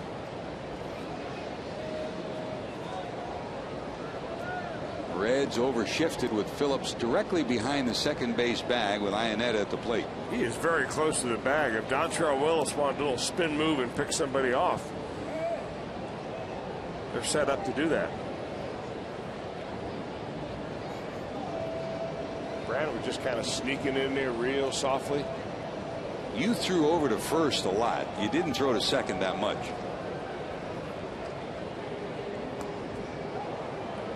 It takes a lot more coordination between your infielders.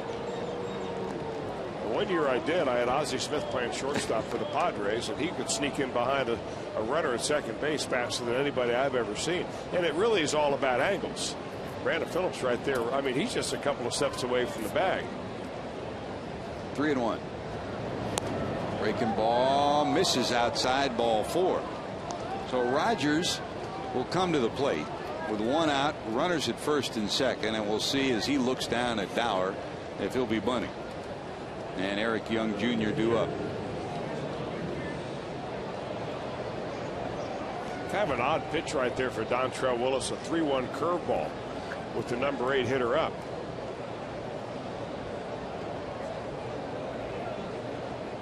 But the way he's been throwing strikes tonight with it, why not?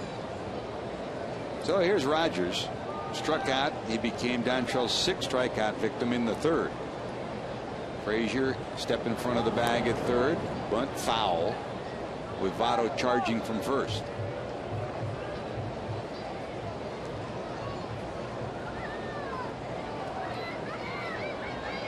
One away, first and second. Rogers' job to get the ball down the third base line and force the third baseman to make the play. Dontrelle Willis' job is to cover that part of the infield so that the ball doesn't get by him, and either get the out at third or at least get one at first if it's a real good bunt.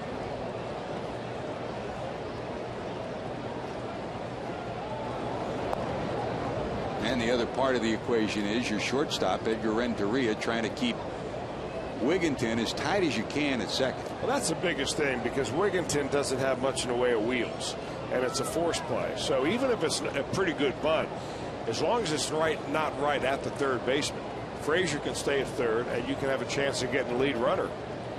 And that's what they're hoping for right here.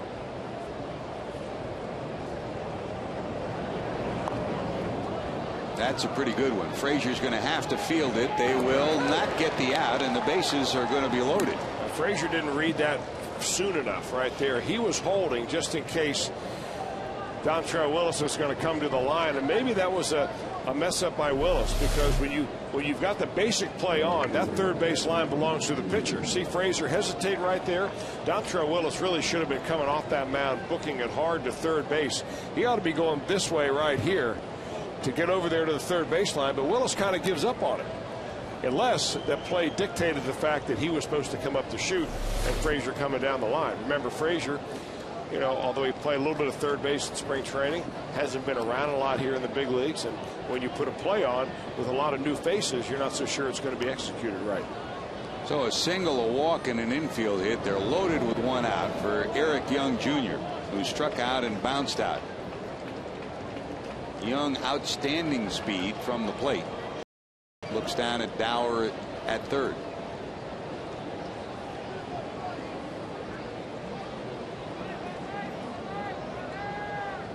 Phillips, Renteria, double play depth, middle of the infield. Frazier and Votto at the edge of the grass at the corners.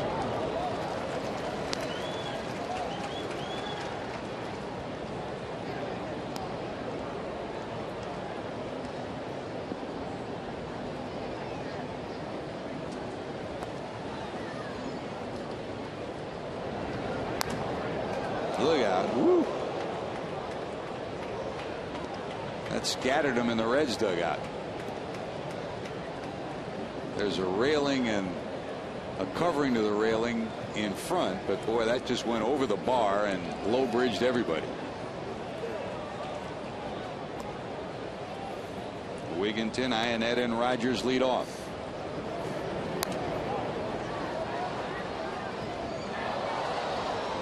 Boy, it sure is a flashback watching Eric Young Jr. and remembering his dad, huh? It is indeed. And you and I were there for a couple of games in the Mile High City when he just electrified the crowd with the way he played the game and his offensive abilities. One of the all-time favorites in Denver. They'll get one at the plate, and that's all they're going to get. They get the lead runner on the 5-2 put out. That's a nice play by Todd Frazier right here. He wants to make sure he fields the ball. He knows he's got time with Wigginton running, and just throw a perfect strike in there to Ramon Hernandez, who will play home plate like a first baseman.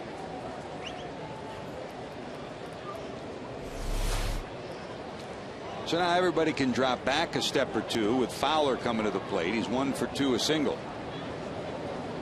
And a real battling inning for Dontrelle Willis. Pitch count had been great up until this inning, and now he's pushing towards 80. His 74th pitch of the night.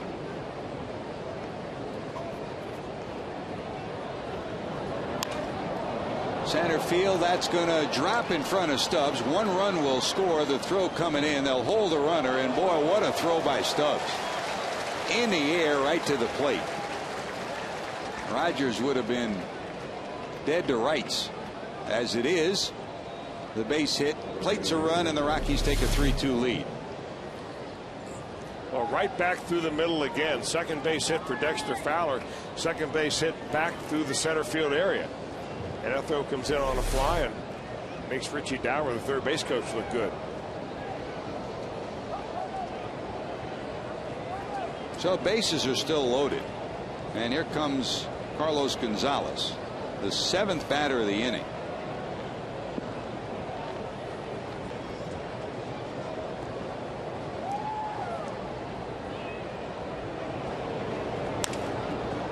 Skied to left center. Here comes Stubbs. He'll get there, and that'll do it. So the Rockies strand 3, the first 3 base runners they've left on, but they get a run and lead at 3-2.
Reds Saturday, August 27th, when they face the Washington Nationals. Make sure you get to the game early. Be one of the first 20,000 fans through the gates to receive a Reds playing card set featuring Reds caricatures.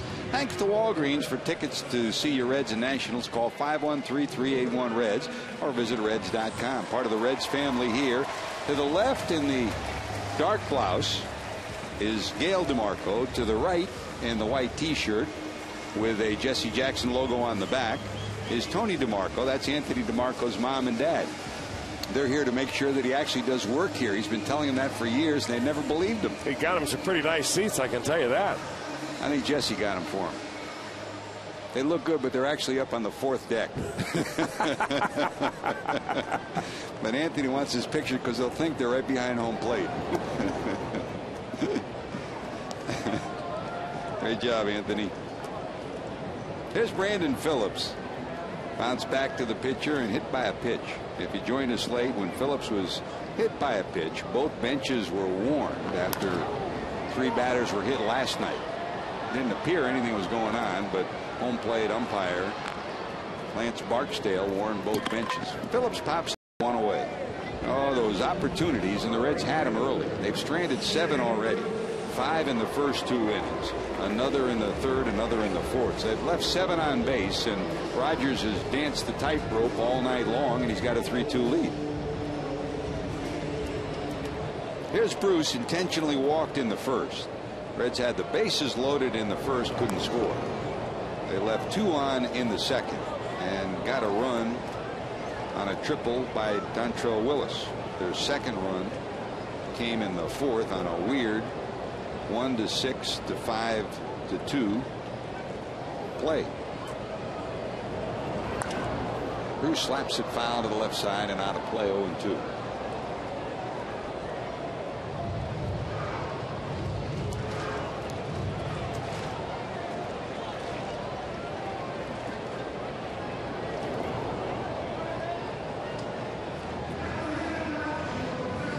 In case you missed it on Reds Live prior to the game today, the Reds did make one move. They put Logan Andrusek on the disabled list with a strained right forearm and called up left-hander Travis Wood from Louisville. Travis, of course, was penciled in the Reds starting rotation early, has bounced back and forth from the majors to AAA this year. He will be working out of the bullpen, won't go into the rotation here. What have you seen on Travis this year, Chris? Well, he's been throwing the ball a little better down in AAA, George, you know, and it's one of those things where I think that he just was throwing his fastball over the center part of the plate too much. And when you rely on your control like Travis Wood does, and you catch the, you know, the outer half of the plate instead of the outer corner of the plate, big league hitters will put the wood to it, so to speak. Literally. Strike one to Stubbs. Bounced out and single. Waves through that for a strike.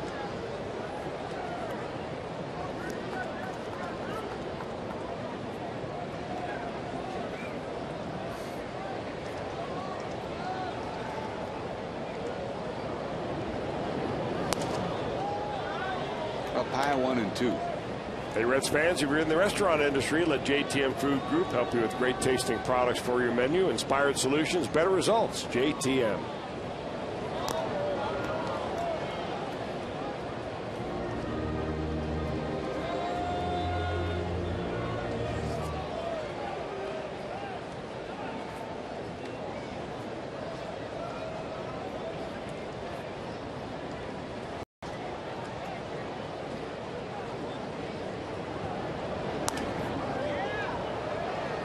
That'll reach the seats, and the count will stay at 1 ball, 2 strikes.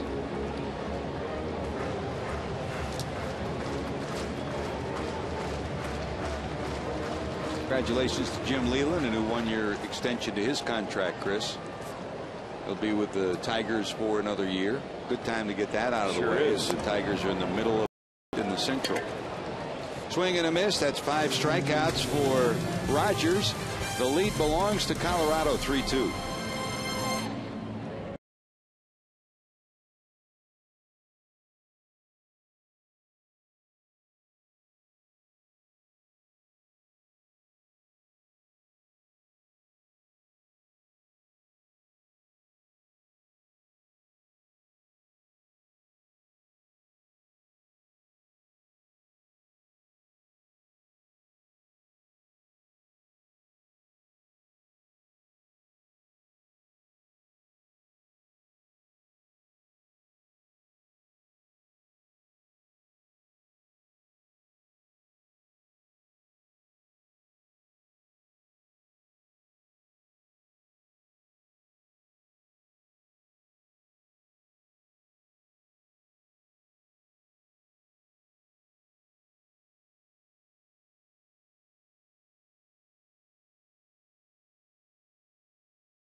Troy Tulowitzki due to lead off for the Rockies, and he had a double last night, a home run tonight. But watch the foot action of Tulowitzki when he swings the bat. He really gets a lot of his power. And that line drive right over the head of Drew Stubbs shows it. Here again, watch his feet as he delivers a home run to left field. Made it about 2 rows over that yellow line. But I remember I played golf with Ralph Kiner one time, George, when I was about 14 years old, when the Mets came to town, and he said, "Young man, the baseball swing starts in the feet." And Ken Griffey Jr. was a guy that believed that way, and Troy Tulowitzki is a batter that really shows that, and he has done that in the last couple of nights. Remember Oscar Robertson doing a clinic in Cincinnati once years ago, telling youngsters, young folks, your best basketball shot starts in the feet too. It's about footwork. It's about positioning. Out of Cal State Long Beach, one of the best players ever in college baseball. What a great program. Those dirtbag guys have come back to prove that they're pretty good at the major league level too. Great demeanor, great preparation for being major league ball players. No balls, 2 strikes to Tulowitzki. Bounce back to Dontrell. And there's your first out of the 6th inning. Now time for tonight's text poll brought to you by Meyer. Should pitchers wear protective headgear? Should pitchers wear protective headgear? Punch in 1 for yes, 2 for no. Text your answers to 37664. Message and data rates do apply.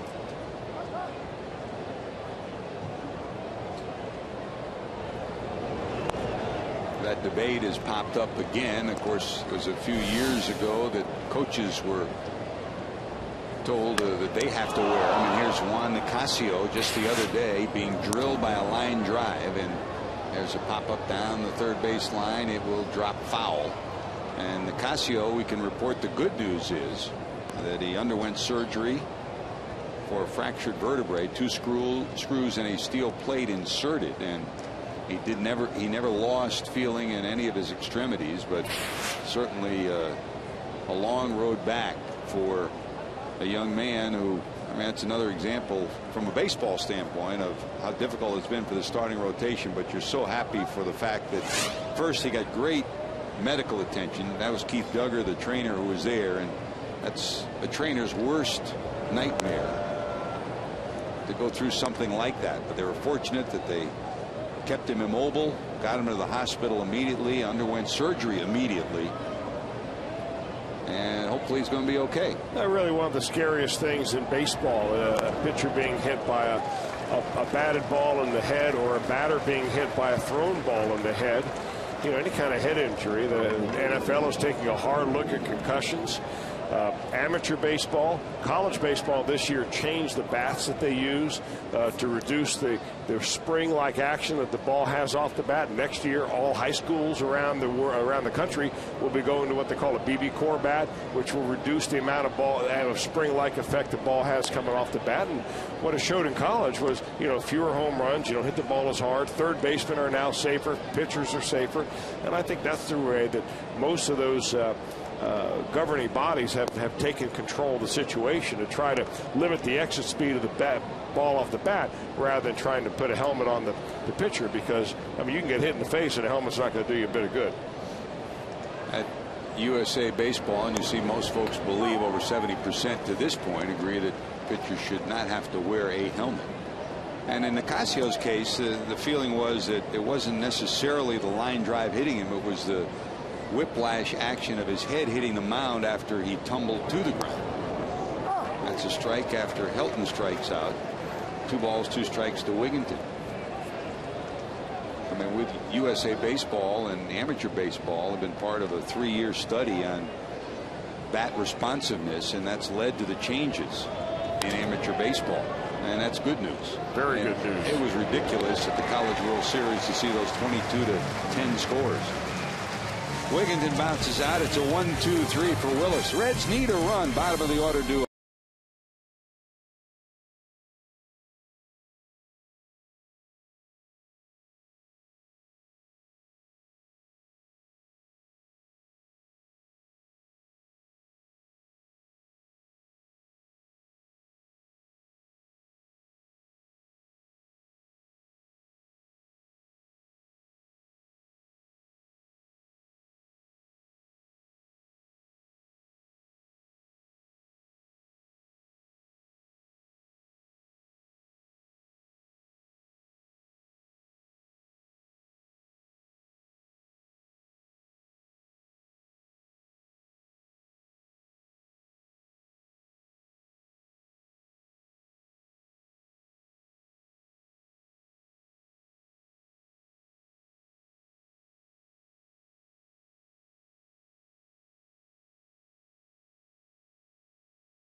Cam.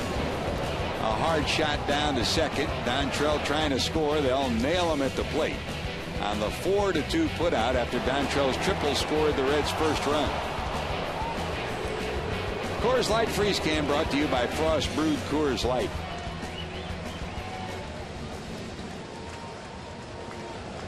Well, Dontrell's done his job on both sides of it here tonight. He's pitched well. He's hit well, as he usually does. And we go to the bottom of the 6th inning. Ramon Hernandez hitting 7th. Frazier and then Willis is due up. Now, the beauty of having a Willis, too, Chris, you get deep in a game and you don't even think about, all right, do you need a pinch hitter? Even if he's not going to come back in an inning in the 7th or the 8th or the 9th, you're not going to get anybody better to pinch hit than him. You're right about that. Here's Ramon. Singled and then bounced into a double play. Reds trail 3-2. They've left 7 on base again here tonight. And Rogers, meanwhile, is trying to win his 6th, who came in with an ERA of over 6. Has held the Reds to 2 runs and 6 hits. He's been battling with runners on base in every inning except the last one when he had a 1-2-3 inning. Won't turn 26 until next week. Native of the Dominican Republic.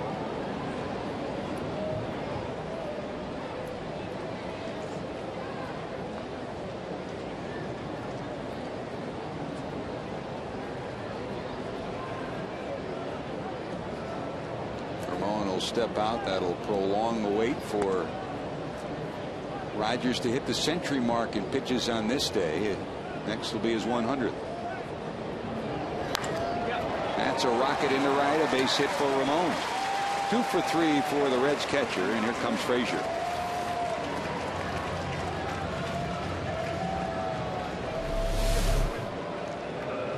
Well, he's a good fastball hitter, as I've said over and over again, but he's even a better high fastball hitter than he is a low fastball hitter. And just takes that baby to right field.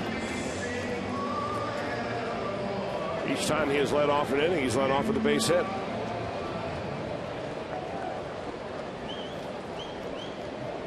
So here's Frazier 0 for 2. Flied out in the 2nd inning and then struck out, but advanced on a wild pitch in the 4th.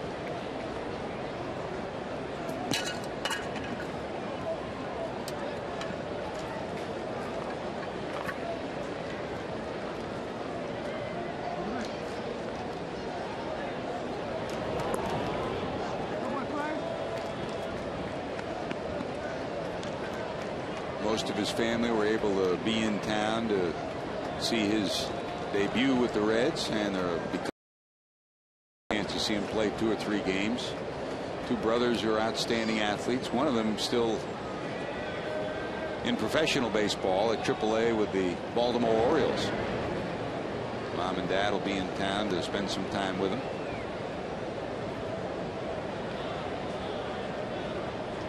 Sports junkie and a baseball junkie family. They love the game and will follow their kids everywhere, as so many do. 1 ball, 1 strike. He holds on it.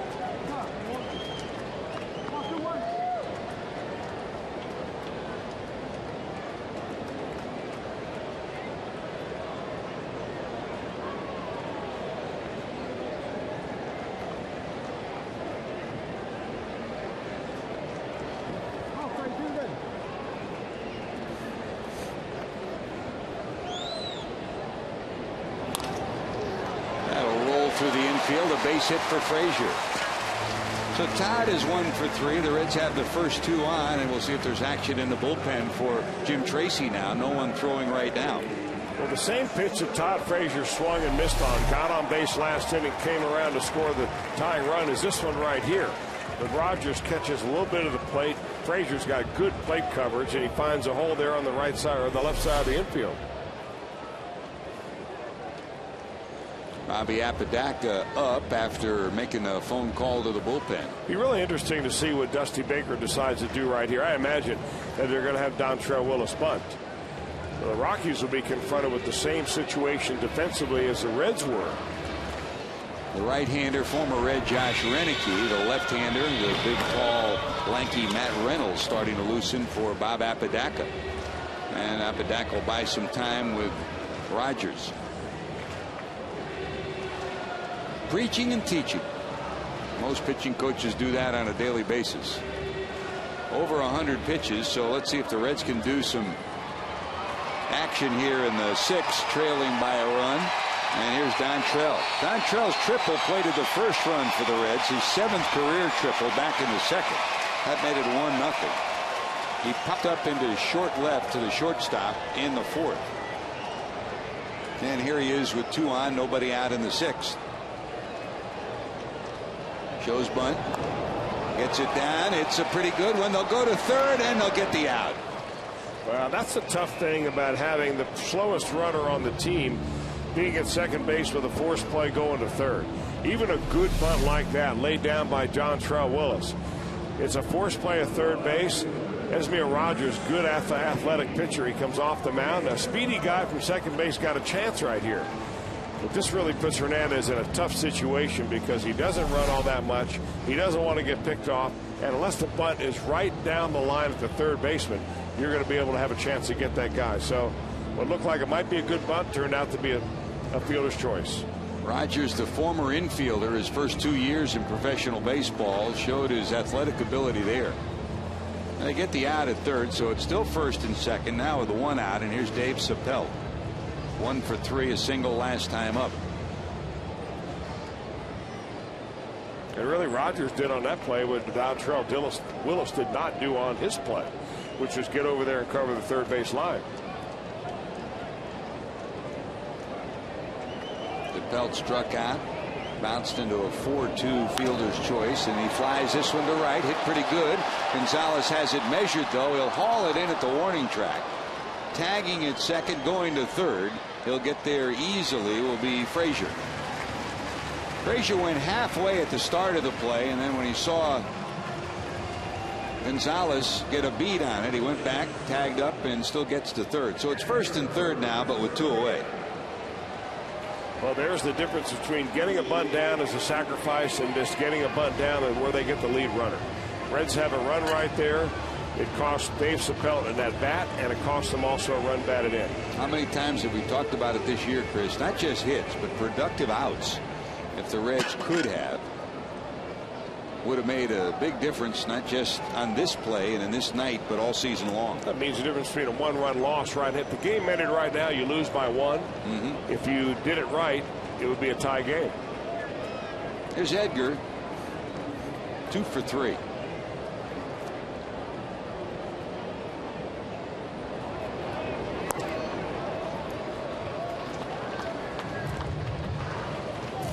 Wide to Renteria.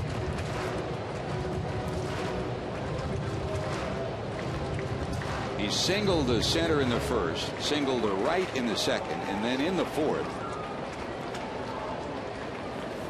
With 2 runners on, he hit one right back to the mound that Rogers knocked down with his glove. Threw to 2nd for a force play on Sapelt, and then the throw from Tulowitzki went to 3rd, then to home, trying to get Frazier, who rounded 3rd and was able to score ahead of the throw. That was the 2nd run for the Reds and tied the game at 2. Right now the Reds trail 3-2.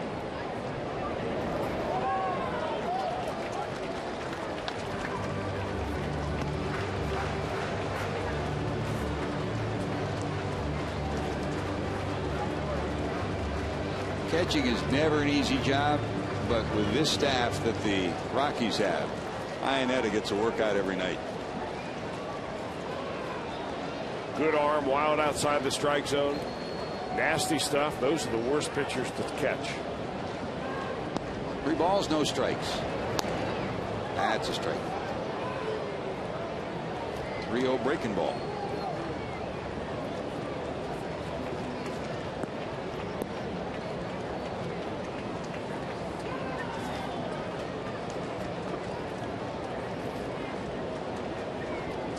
Prior to today, his highest pitch count was 114 pitches. Well, that was when he started back in April. But his last game, he went 5 2/3 innings, gave up 1 run and threw 112 pitches, almost identical to what he's done tonight. Nub down to short. Tulowitzki will get the out. That'll do it. Mark it down. The Reds strand 2 more. At 9 and still trail 3-2.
Ball is brought to you by AT&T.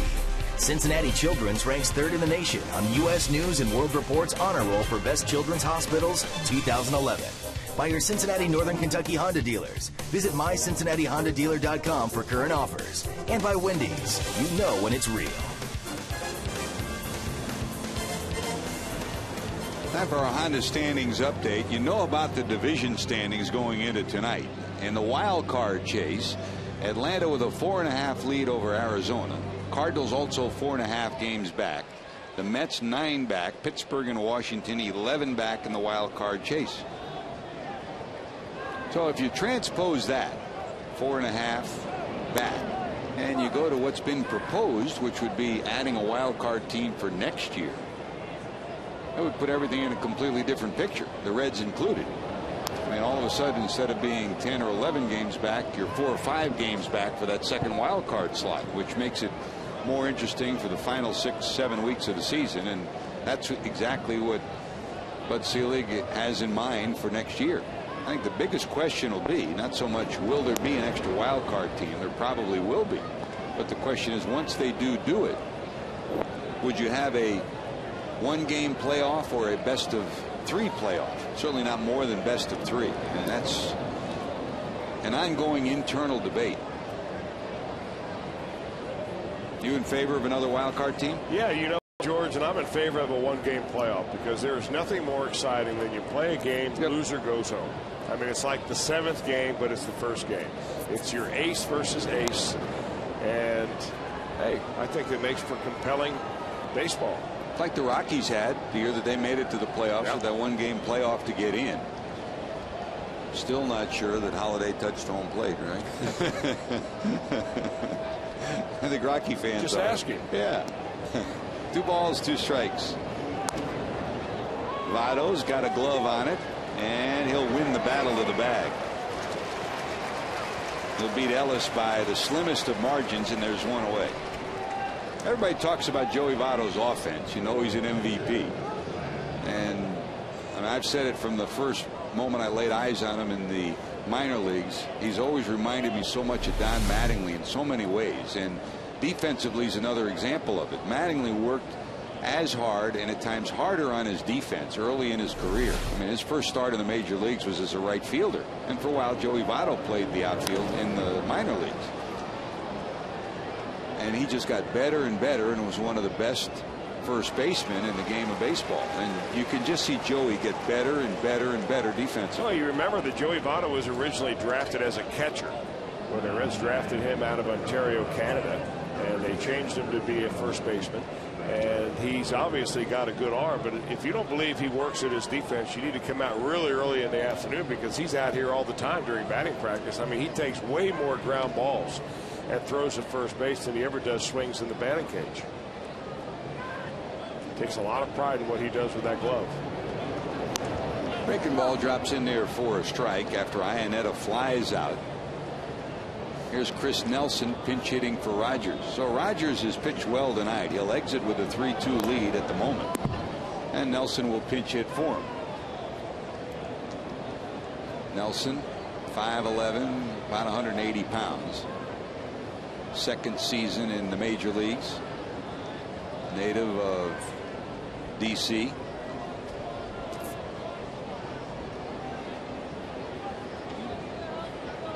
This bench, the left-handers are Ian Stewart and Seth Smith. Smith of 2 home runs last night.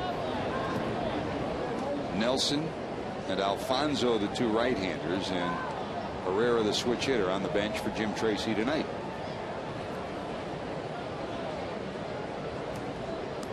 No activity in the bullpen for Cincinnati at this point. Waves at it, got him. Well, what a night for Dontrell. He's been on the beam.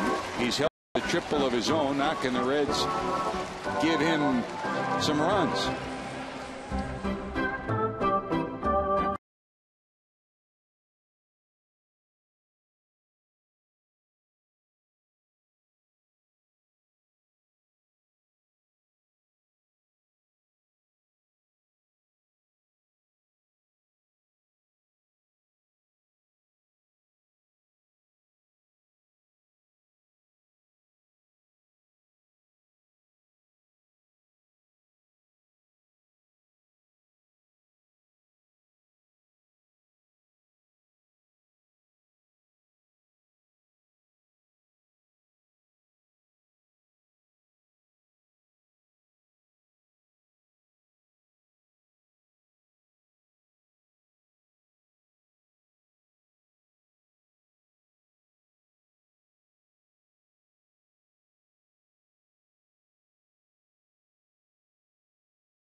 Be one of the first 20,000 fans through the gates. Take home a Reds relief pitcher featuring a drink pitcher, 2 cups, thanks to Coca-Cola. For tickets to see your Reds take on the Padres, call 513-381-REDS or visit Reds.com.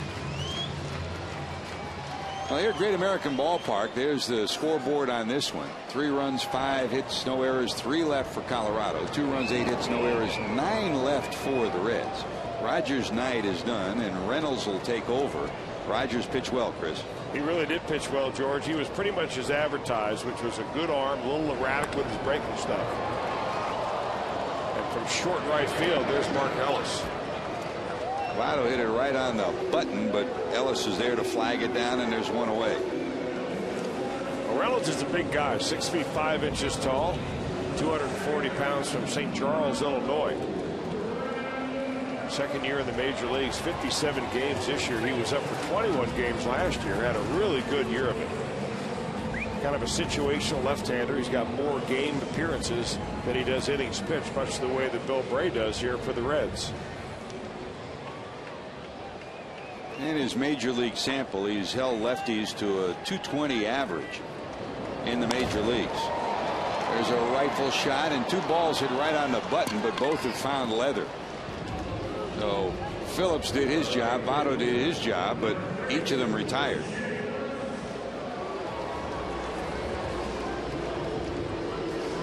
Pretty good math on that, huh? For pitch efficiency. Well, you know what? They'll be telling him in the dugout, you got to pop it up.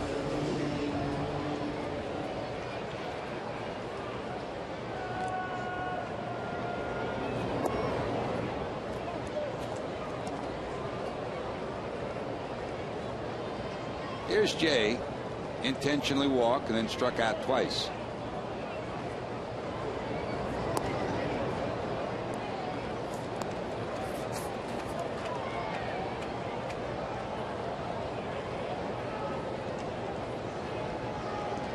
Dontrelle, like Rogers, has pitched well on this night, but right now, as has been the case since he came back up from Louisville, Chris, he's been a tough luck pitcher to say the least. Can't get a break. Pitches a good game. They don't score many runs for him. Last game he hit a home run to tie the ball game up. Reds couldn't do much more with it. He's in kind of the same situation tonight. Only 5 hits but 3 runs. 2 of them came on that home run that he gave up to Troy Tulowitzki. Another quality start for Dontrelle. Boy, and a quality inning for the lefty. 1, 2, 3 go the Reds very quietly. We're going to the 8th. Dontrelle back out there, trailing 3-2.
Time for the Coors Light cold hard blast on this night. That blast comes from Troy Tulowitzki, his 22nd homer of the year. This shot in the 4th gave the Rockies a 2-1 lead.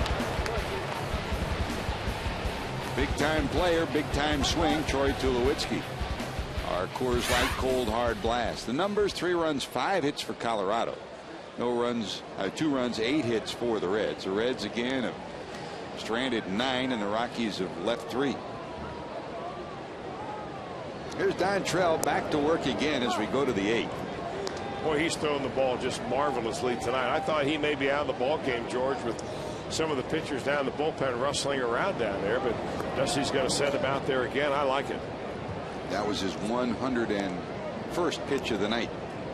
Eric Young Jr. struck out, bounced out twice. Fowler and Gonzalez will follow. Top of the 4th inning. Corey Hart has delivered for the Brew Crew. Milwaukee leads the Cardinals 2-0 for Hart, his 17th home run.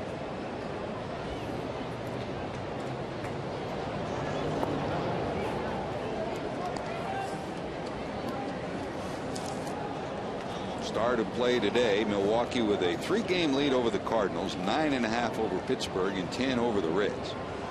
Chicago 16 back and the Astros 27 back in the Central.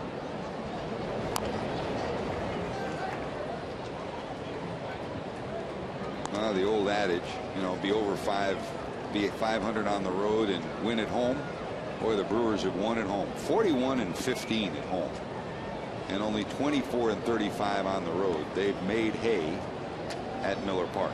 Well, they've made it an exciting place to watch a ball game for a Brewers fan. They sell out nearly every night.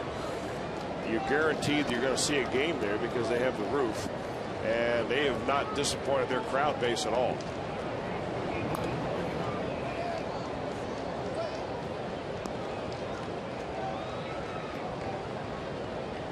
And you figure, Chris, I mean, Doug Melvin has made some deals this year in the season and during the offseason, and the pressure is on for them to win it this year. Popped up left side, back goes Renteria. In comes Sapelt. Dave will take it, one away. And the NFL is back, and Fox coverage begins with a preseason special as the Buccaneers head to Kansas City to take on the Chiefs. Coverage begins on Friday, August the 12th at 8 Eastern, 5 Pacific, and high definition only on Fox. NFL coming up right here on Fox. And high school football coming up here on Fox Sports Ohio. Brian Hunterman, what's your first game? September 1st. Highlands hosting. Always fun.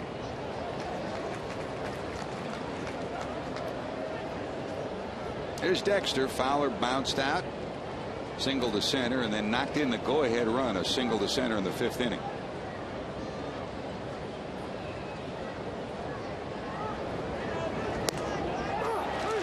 Threaded the needle. He got him. You know, you've talked about it, Chris. Dontrell's been good since he came up. I don't know that he's been any better than any time that he's been here tonight. Well, you're right about that, George. He looks stronger tonight. His fastball's been better tonight, and he's pitched more aggressively with that fastball. 10 strikeouts for Dontrell Willis. That is by far the most he has had in the ball game since 2007. Career high for Dontrell, 12. He's done it twice.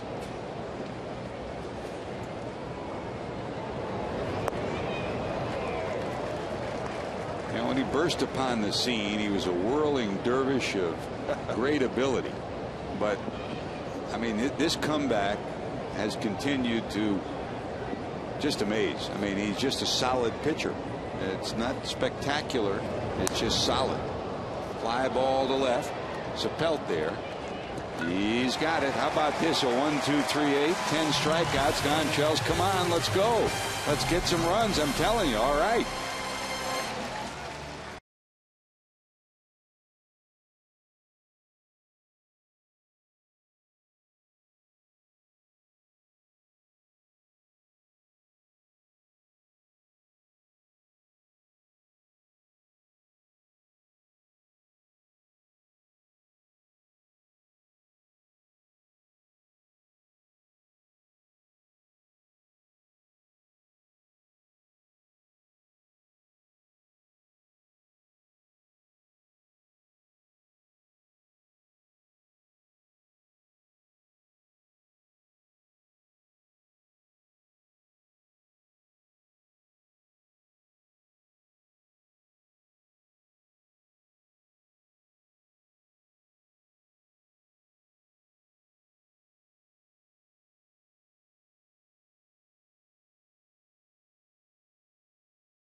To the dancing dog, our John Morrell hot dog play of the game. Out of the box is Mark Ellis. Heading to the bag in a race is Joey Votto. 3 unassisted. Good job by Votto. That prevents Ellis from getting on. Our John Morrell hot dog play of the game. Ole. Dusty Baker, Brian Price making their way to the far end of the dugout where Dontrell sets up shop every night, whether he's pitching or not, and he gets a pat on the back, and a well-deserved one, Chris. Boy, he was brilliant tonight, and the hope is his teammates can find a way to get some runs for him. For the Rockies, Seth Smith, who had 2 homers last night, into the game in left. So Smith will enter the game in left. That's in place of Eric Young Jr. And former Red Josh Renicky will pitch for the 2nd consecutive night.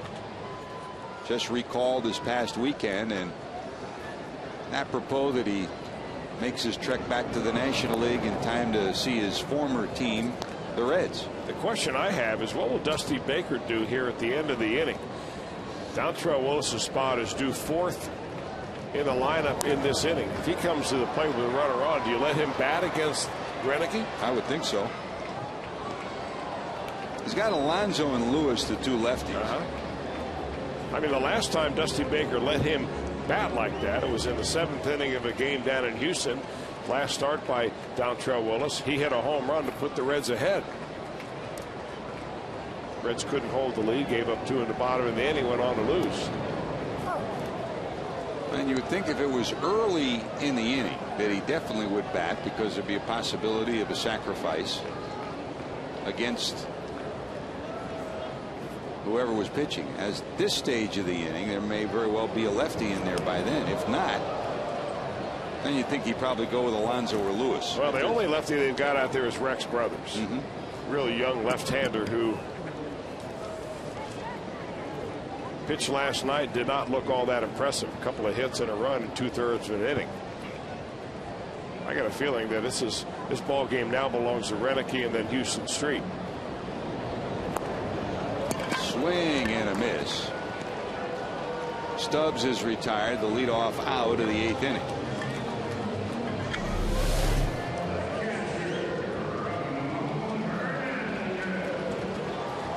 Renicky's got kind of a funny arm action. Watch how short that arm swing is when he gets it out of his glove. Kind of gets it only to about his waist, but he gets it right up behind his head. He's a big, strong guy, former football player. Put nice action on that last pitch. Got 1 away, and here comes Ramon. Hugging the line is Wigginton, and that'll allow that one to sneak through into left. Wigginton was a step and a half from the line, guarding against the double. I'm not so sure I'm a big fan of that, to be honest with you. For every ball that is hit down the line, 6 or 7 balls are going to go in that 5.5 hole between the shortstop and the third baseman. If he's playing normal depth, that ball is an easy 5-3 putout. Now, with a runner on base, you have to play the line, because a double may just score whoever's going to be over at first base, and it will not be Ramon Hernandez. So Fred Lewis will come in and pinch run. So if you're going to see a pinch hitter and it's going to be a lefty next, it would be Yonder Alonso. He's the only lefty left on the bench. So pinch running is Lewis. Good speed down at first. And here's Frazier. Todd flied out, struck out, but reached on a wild pitch, and later scored in the 4th, and he singled to left in the 6th. Some of his best work has been done late in games, and he says, "You're kidding me, that's a strike?"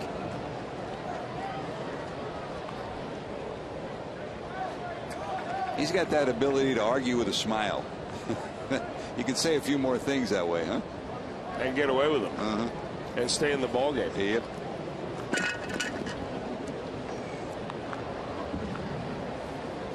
Lewis short lead off first. Renicky, a great athlete, and as a pitcher, he developed a real good slide step. I mean, his motion to the plate is very compact, so not an easy combination here to run on.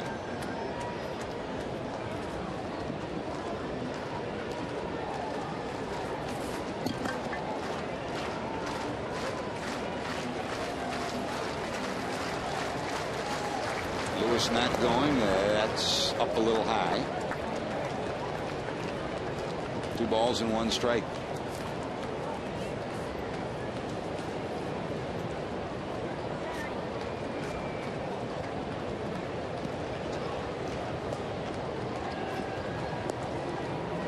Lewis has stolen once, but he's been caught 4 times this year for the Reds. 2-1. Oh, they had him leaning, but he gets back.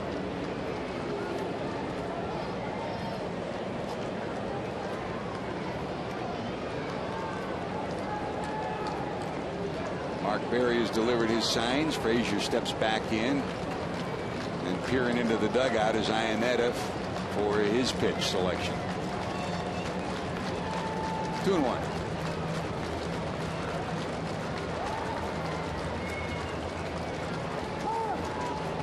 And Frazier, tired of waiting, will step out.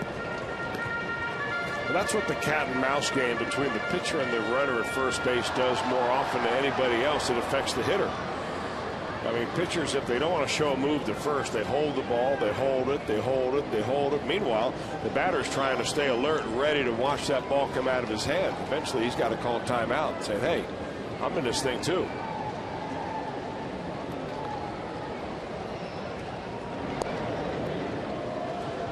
You can see how quick that move is. It's quick, but really you only need to show it one time. I mean, the more you throw over there, the more you increase your chance of throwing it down the right field line and putting that runner on third base. I mean, his chances of picking Fred Lewis off are very slim, or you would hope so. Iannetta still peering in for his directives from the bench. Finally, he gets it, and this is what prolongs these at-bats. Third base coach gives his signs, then they peer in to get the signs from the bench from a defensive standpoint. Runner not going. Popped up right side. It'll reach the seats. 2-2.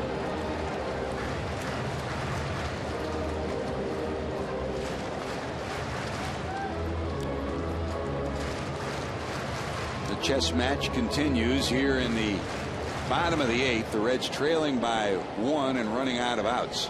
Dontrelle Willis has pitched brilliantly.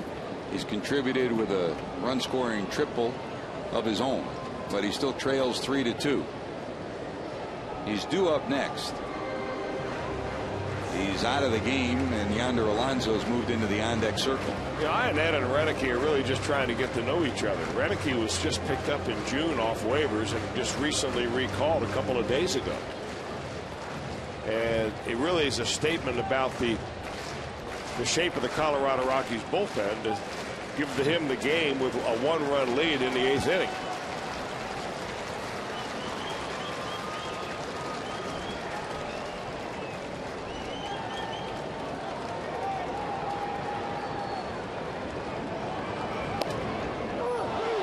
That's a call, strike 3. Well, the at-bat started with a questioning look from Todd Frazier. It ends with another questioning look.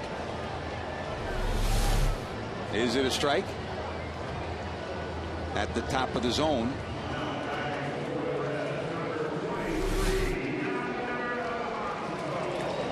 So Tulowitzki will come in.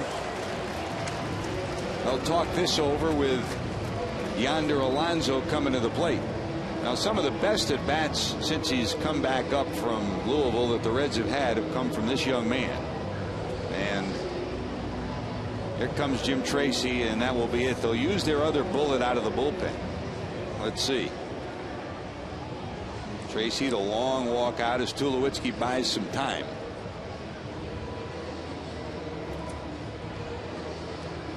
Time for our Skyline Chili call to the bullpen. You're watching Reds baseball on Fox Sports Ohio.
Sports Ohio Meyer prize pack. Text the word Meyer to 37664 now to be entered. Good luck. And as always, message and data rates do apply.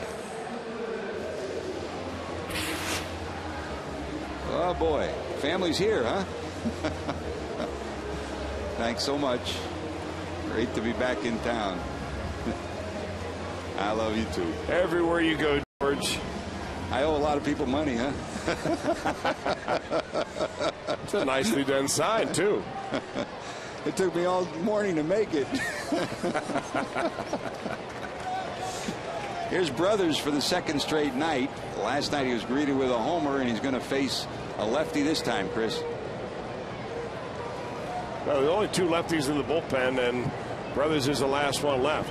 Good arm, hard thrower, only 23 years old. And you know Yonder Alonso's story. He's come up giving the Reds quality at bats time and time again.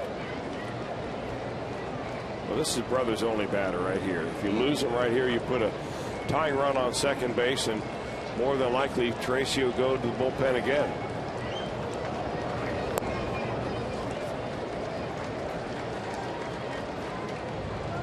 Last night, Brothers came in the seventh, gave up the home run to Brandon Phillips, gave up a base hit to Dave Sapelt in an inning that the Reds came back to tie the game at 7. But then the Rockies wound up winning it 10-7. Yonder 4 for 7 with runners on, and he holds the bat and gets ahead 3-0. I just like the kid's stage presence in the batter's box. I mean, there are some players that are young and immature. He may be young, but he's mature as a hitter and has great presence in pressure situations. 3-0. Setting up down and away again is Iannetta. And they'll call a strike. Pretty good giddy up at 95. Former #1 pick. Facing another #1 pick. Brothers from Murfreesboro, Tennessee. 3-1. Lewis off first. High in the air to center. Hit pretty good, but it's up to shoot, and it'll stay in the park. He got good wood on it, but not enough distance. Fowler will haul it in. A little short is Yonder this time, and the Reds still trail 3-2.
Time for our Nissan drive of the game. Dontrell Willis delivered it.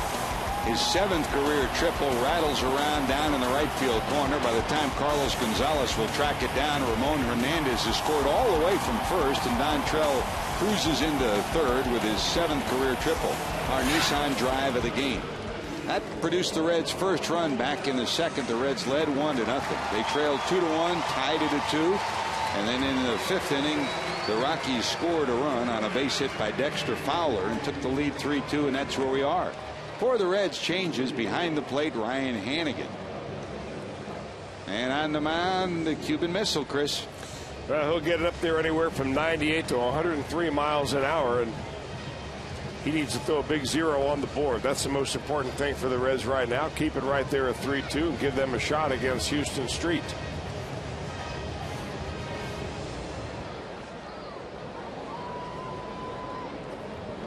Been a tale of 2 seasons for number 54. Struggled early, went down to get his mechanics straightened out, and has come back throwing hard and throwing more strikes, Chris. Well, that's the biggest thing for Chapman. I think, George, the biggest adjustment that he's made, that after each pitch, he doesn't turn around and look at the radar gun reading on the scoreboard.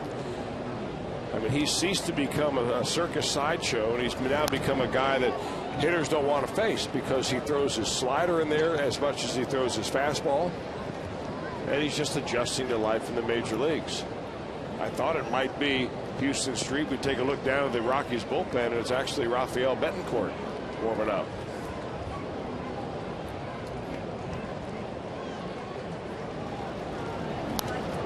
Troy Tulowitzki fouls that back, a ball and 2 strikes. Tulowitzki struck out in the second, hit his 22nd homer to left to reach the second row to give the Rockies a 2-1 lead.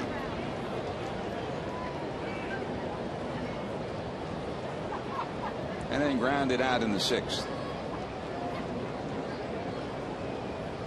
1 ball, 2 strikes.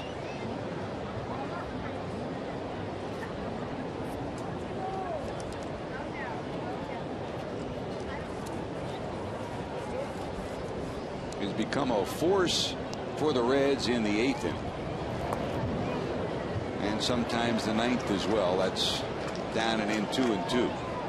As you project ahead, Chris, do you see him eventually moving into a closer's role? Do you see him moving back to the rotation? Well, that's a good question. I think there's a strong debate to be made on either side of that. The Reds are losing a closer this year with Francisco Cordero in his last year. Of course, you know, you think of what could be if Aroldis Chapman were to be shifted into the starting rotation. You could potentially have a rotation anchored by Johnny Cueto and then Aroldis Chapman. That's a pretty good 1-2 punch. That young guy's been about as busy as a Maytag repairman lately. Not many save chances in the second half, and there's ball 4. So Chapman walks the first batter he faces in the 9th, and here comes Helton. Hey, this Thursday, take a break from the office and enjoy lunch with the Reds during the next Paycor Business Day special.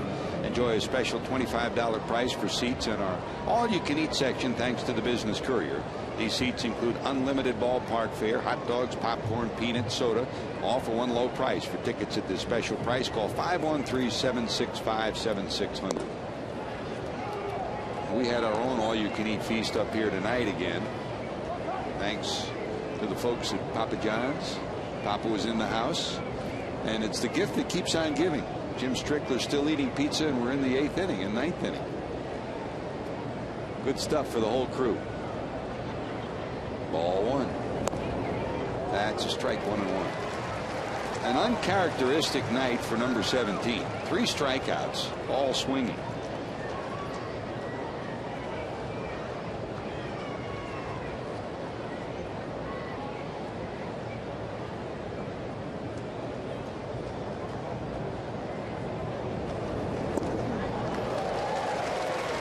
It's a long night when you got 3 strikeouts and you're coming in facing 95 to 100, huh? It was not very often in his career that he has struck out 4 times and wore that golden sombrero. I don't know the number, but I wouldn't imagine it's very much. One previous to tonight. Joe Luckham is on that one. 1 ball, 2 strikes. And he is 1 strike away from only the 2nd time of wearing the golden sombrero in his long career.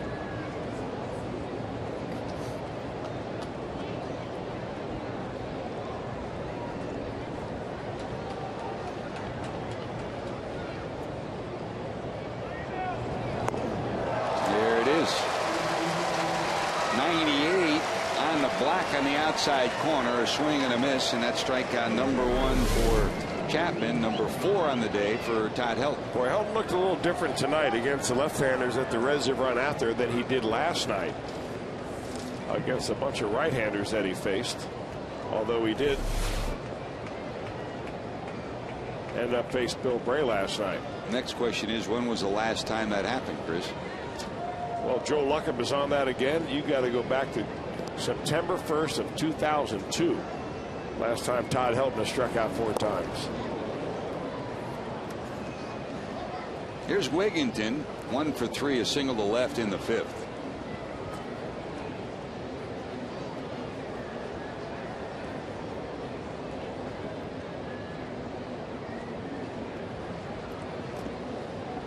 Tulowitzki's been measuring that motion. Don't be surprised if you see him take off. On the other side of it, Chris, not many have seen Aroldis Chapman's motion. He's picked off a couple this year, and a couple in key situations, and too. He's picked off runners who are not even stealing. That's the odd thing about it. You don't really see that happen very often.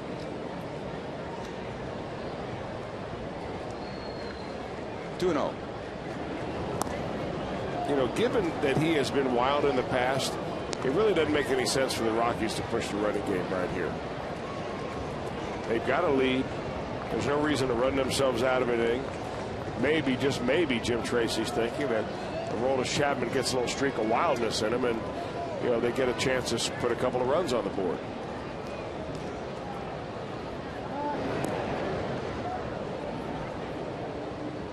Joey Votto thankful that he doesn't throw it to first as hard as he throws it to home. He almost got picked off.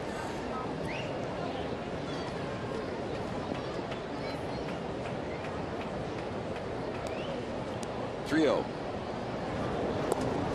That's a strike in the outside corner.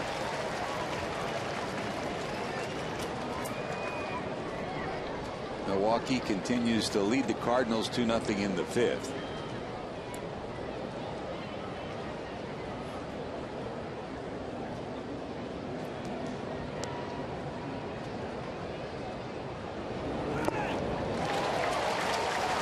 Down and in, and it's full 3-2.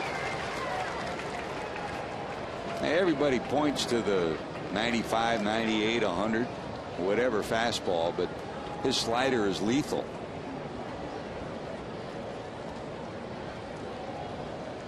And as a starter, he had a good changeup. Very seldom uses that anymore. High hopper. They'll get one at second on to first. 5-4-3, yes sirree. Aroldis gets some help from his defense. Now can Dontrell Willis and Aroldis get some help from the offense? Reds trail 3-2 last roundup.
All the highlights, interviews, you'll hear from Dusty, and a whole lot more. Reds fans will surround Jim Day down around the condo along the left field line. If the Reds win, you know they'll be rowdy. That's Reds Live postgame, brought to you by Kings Honda and the Kings Auto Mall. Visit KingsHondaUSA.com. Well, it is a save situation, and not coming in is Houston Street. Rafael Betancourt gets the call, Chris. Yeah, we saw Betancourt last night. He is very deliberate, but he came in the 8th inning, and he promptly struck out the side. Stubbs, Hernandez, and Giannis, 1, 2, 3.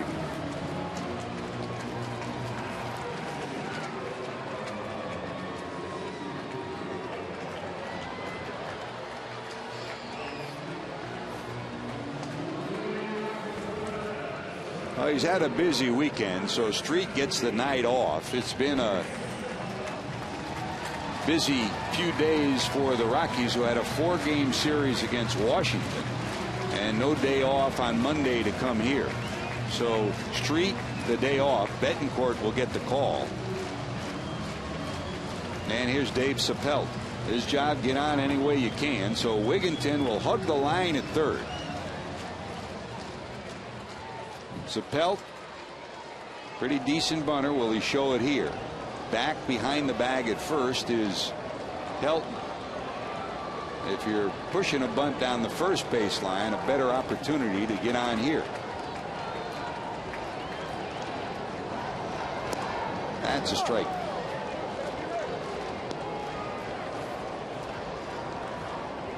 Betancourt came in the 8th inning last night. He struck out Stubbs looking. Hernandez struck out swinging, and Giannis struck out. Not a bad 8th inning.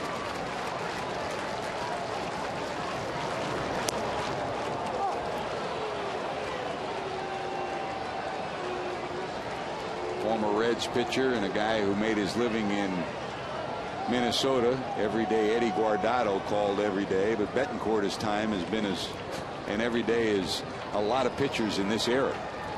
And in Colorado, you need somebody like that to help your bullpen survive.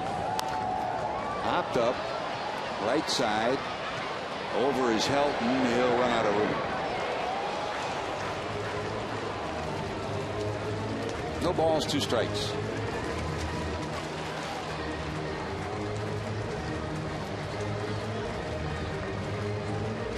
Well, if you get the left fielder on, good base runner, he can steal a base. This inning could take a completely different look with Renteria to follow and then Votto.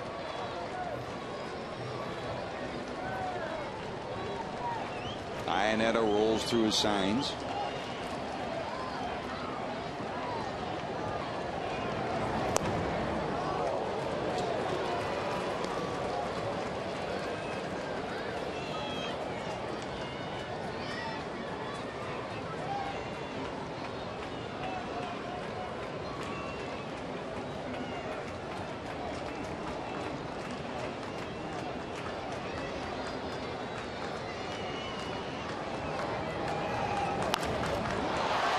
Center field. Fowler will have room though. In front of the warning track, about 380 feet away. He'll haul it in, 1 away.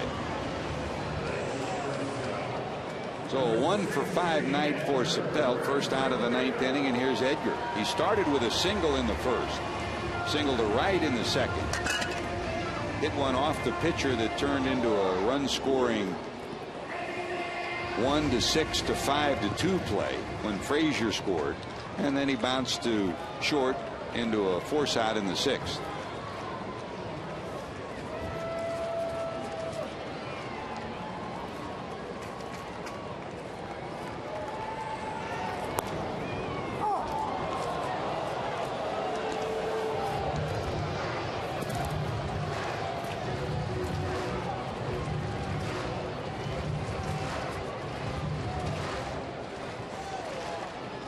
Renteria in his career 4 for 12 and 2 home runs against Betancourt. Behind, no balls, 1 strike.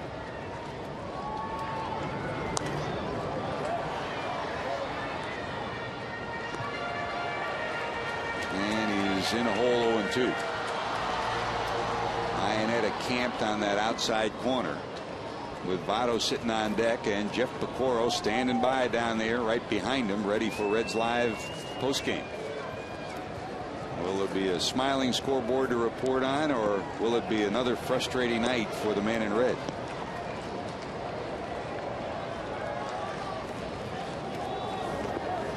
Good eye in the dirt, 1-2.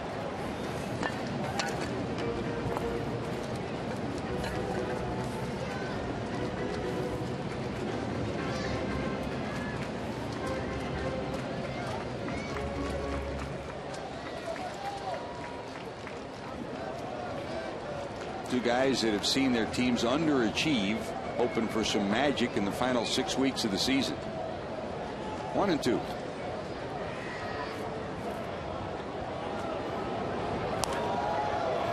Hopped up. Wigginton calling, and he'll squeeze in foul territory, and there's 2 away. So the Reds down to their final out.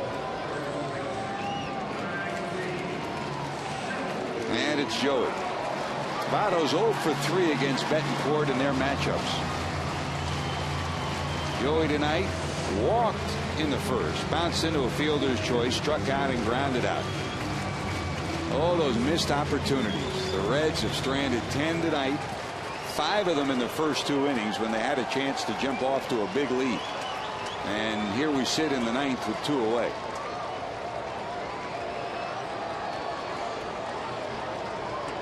Can the MVP find a way to prolong this night?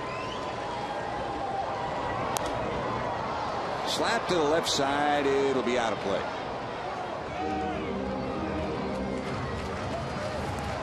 $17,738 at Great American tonight for game 2 of this series.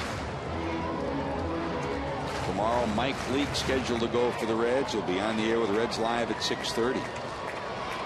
Thursday's a day game, 12:35 with the Reds Live at 12 o'clock.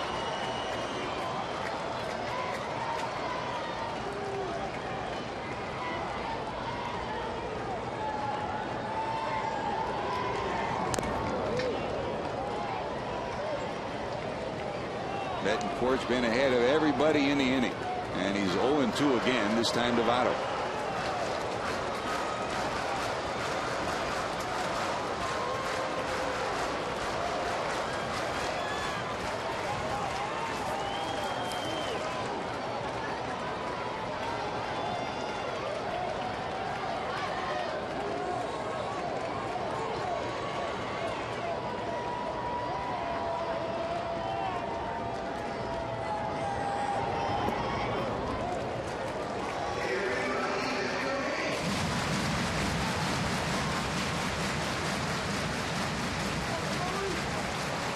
Some of the faithful hanging in, hoping number 19 can deliver here.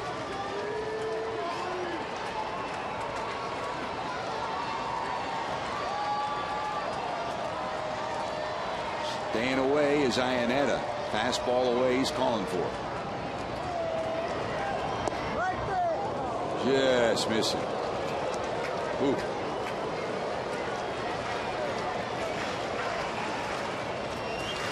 What does our Fox Tracks have to say of that one, Chris? Well, Lance Barksdale is one of the more prolific pitching umpires. He calls more strikes than a lot of other umpires do percentage-wise. That ball clearly outside, although it looked pretty good to the Rockies in their dugout. 2 balls, 2 strikes. Votto back to even. Iannetta parked away again. Pulls a string on him, and he's battled back from 0-2 to 3-2. Yeah, just another good at bat for Joey Votto. Man, he gives it to you every time he steps to the plate. Tracy doesn't want to look. Power, fastball here. I don't think so. On their feet at Great American. Votto steps in. Betancourt to the stretch. Here's the 3-2. Line drive left field, but right there at the warning track to squeeze it is Seth Smith. Votto hit it hard, but nothing to show for it here in the 9th. And Betancourt will slam the door. And the Reds once again lose a tough one. In 1-run games, they dropped to 17-27. And against this Colorado Rocky team, they're now 5-23 in the last 4 years. Yeah, they've lost 7 in a row to the Rockies, 19 of the last 21. The Rockies, boy, they have single-handedly really killed the Reds the last couple of years. They come into town, win the first 2. Reds are going to have to figure out something else to do tomorrow, and on Thursday they've got 2 left with this Colorado Rocky team. Maybe they can derail Jim Tracy yet. Handshakes for the Rockies, head shakes for the Reds, as the Rockies have won this one 3-2. Jeff Piccoro standing by with the Reds Live postgame. Jim Day with him as well, and they'll be filling us in on what's happening down in the condo. Jim Day is there to start us rolling tonight. George, thank you very much. Coming up on Reds Live, we'll put a capper on this one. We'll be talking about, well, another spoiled good outing by the Reds. We'll go with Dontrell Illis on this night because still seeking his first W in a Reds uniform. So Dontrell deserved better, didn't get it on this night. One-run misery, it continues. You guys just talked about it. Their 27th one-run loss. We'll look back to last year and how that was one of the big strengths of them winning the National League Central last year. This year, it has not gone their way. And tomorrow, going for 10. Mike Leake, a team-high 9 wins. He'll go for double digits. We'll set you up for tomorrow night's game as well. Stay with us. Reds Live, presented by King's Honda, is around the corner. We've seen that a lot over the last few years. Rockies do the Reds in again. We're back after this.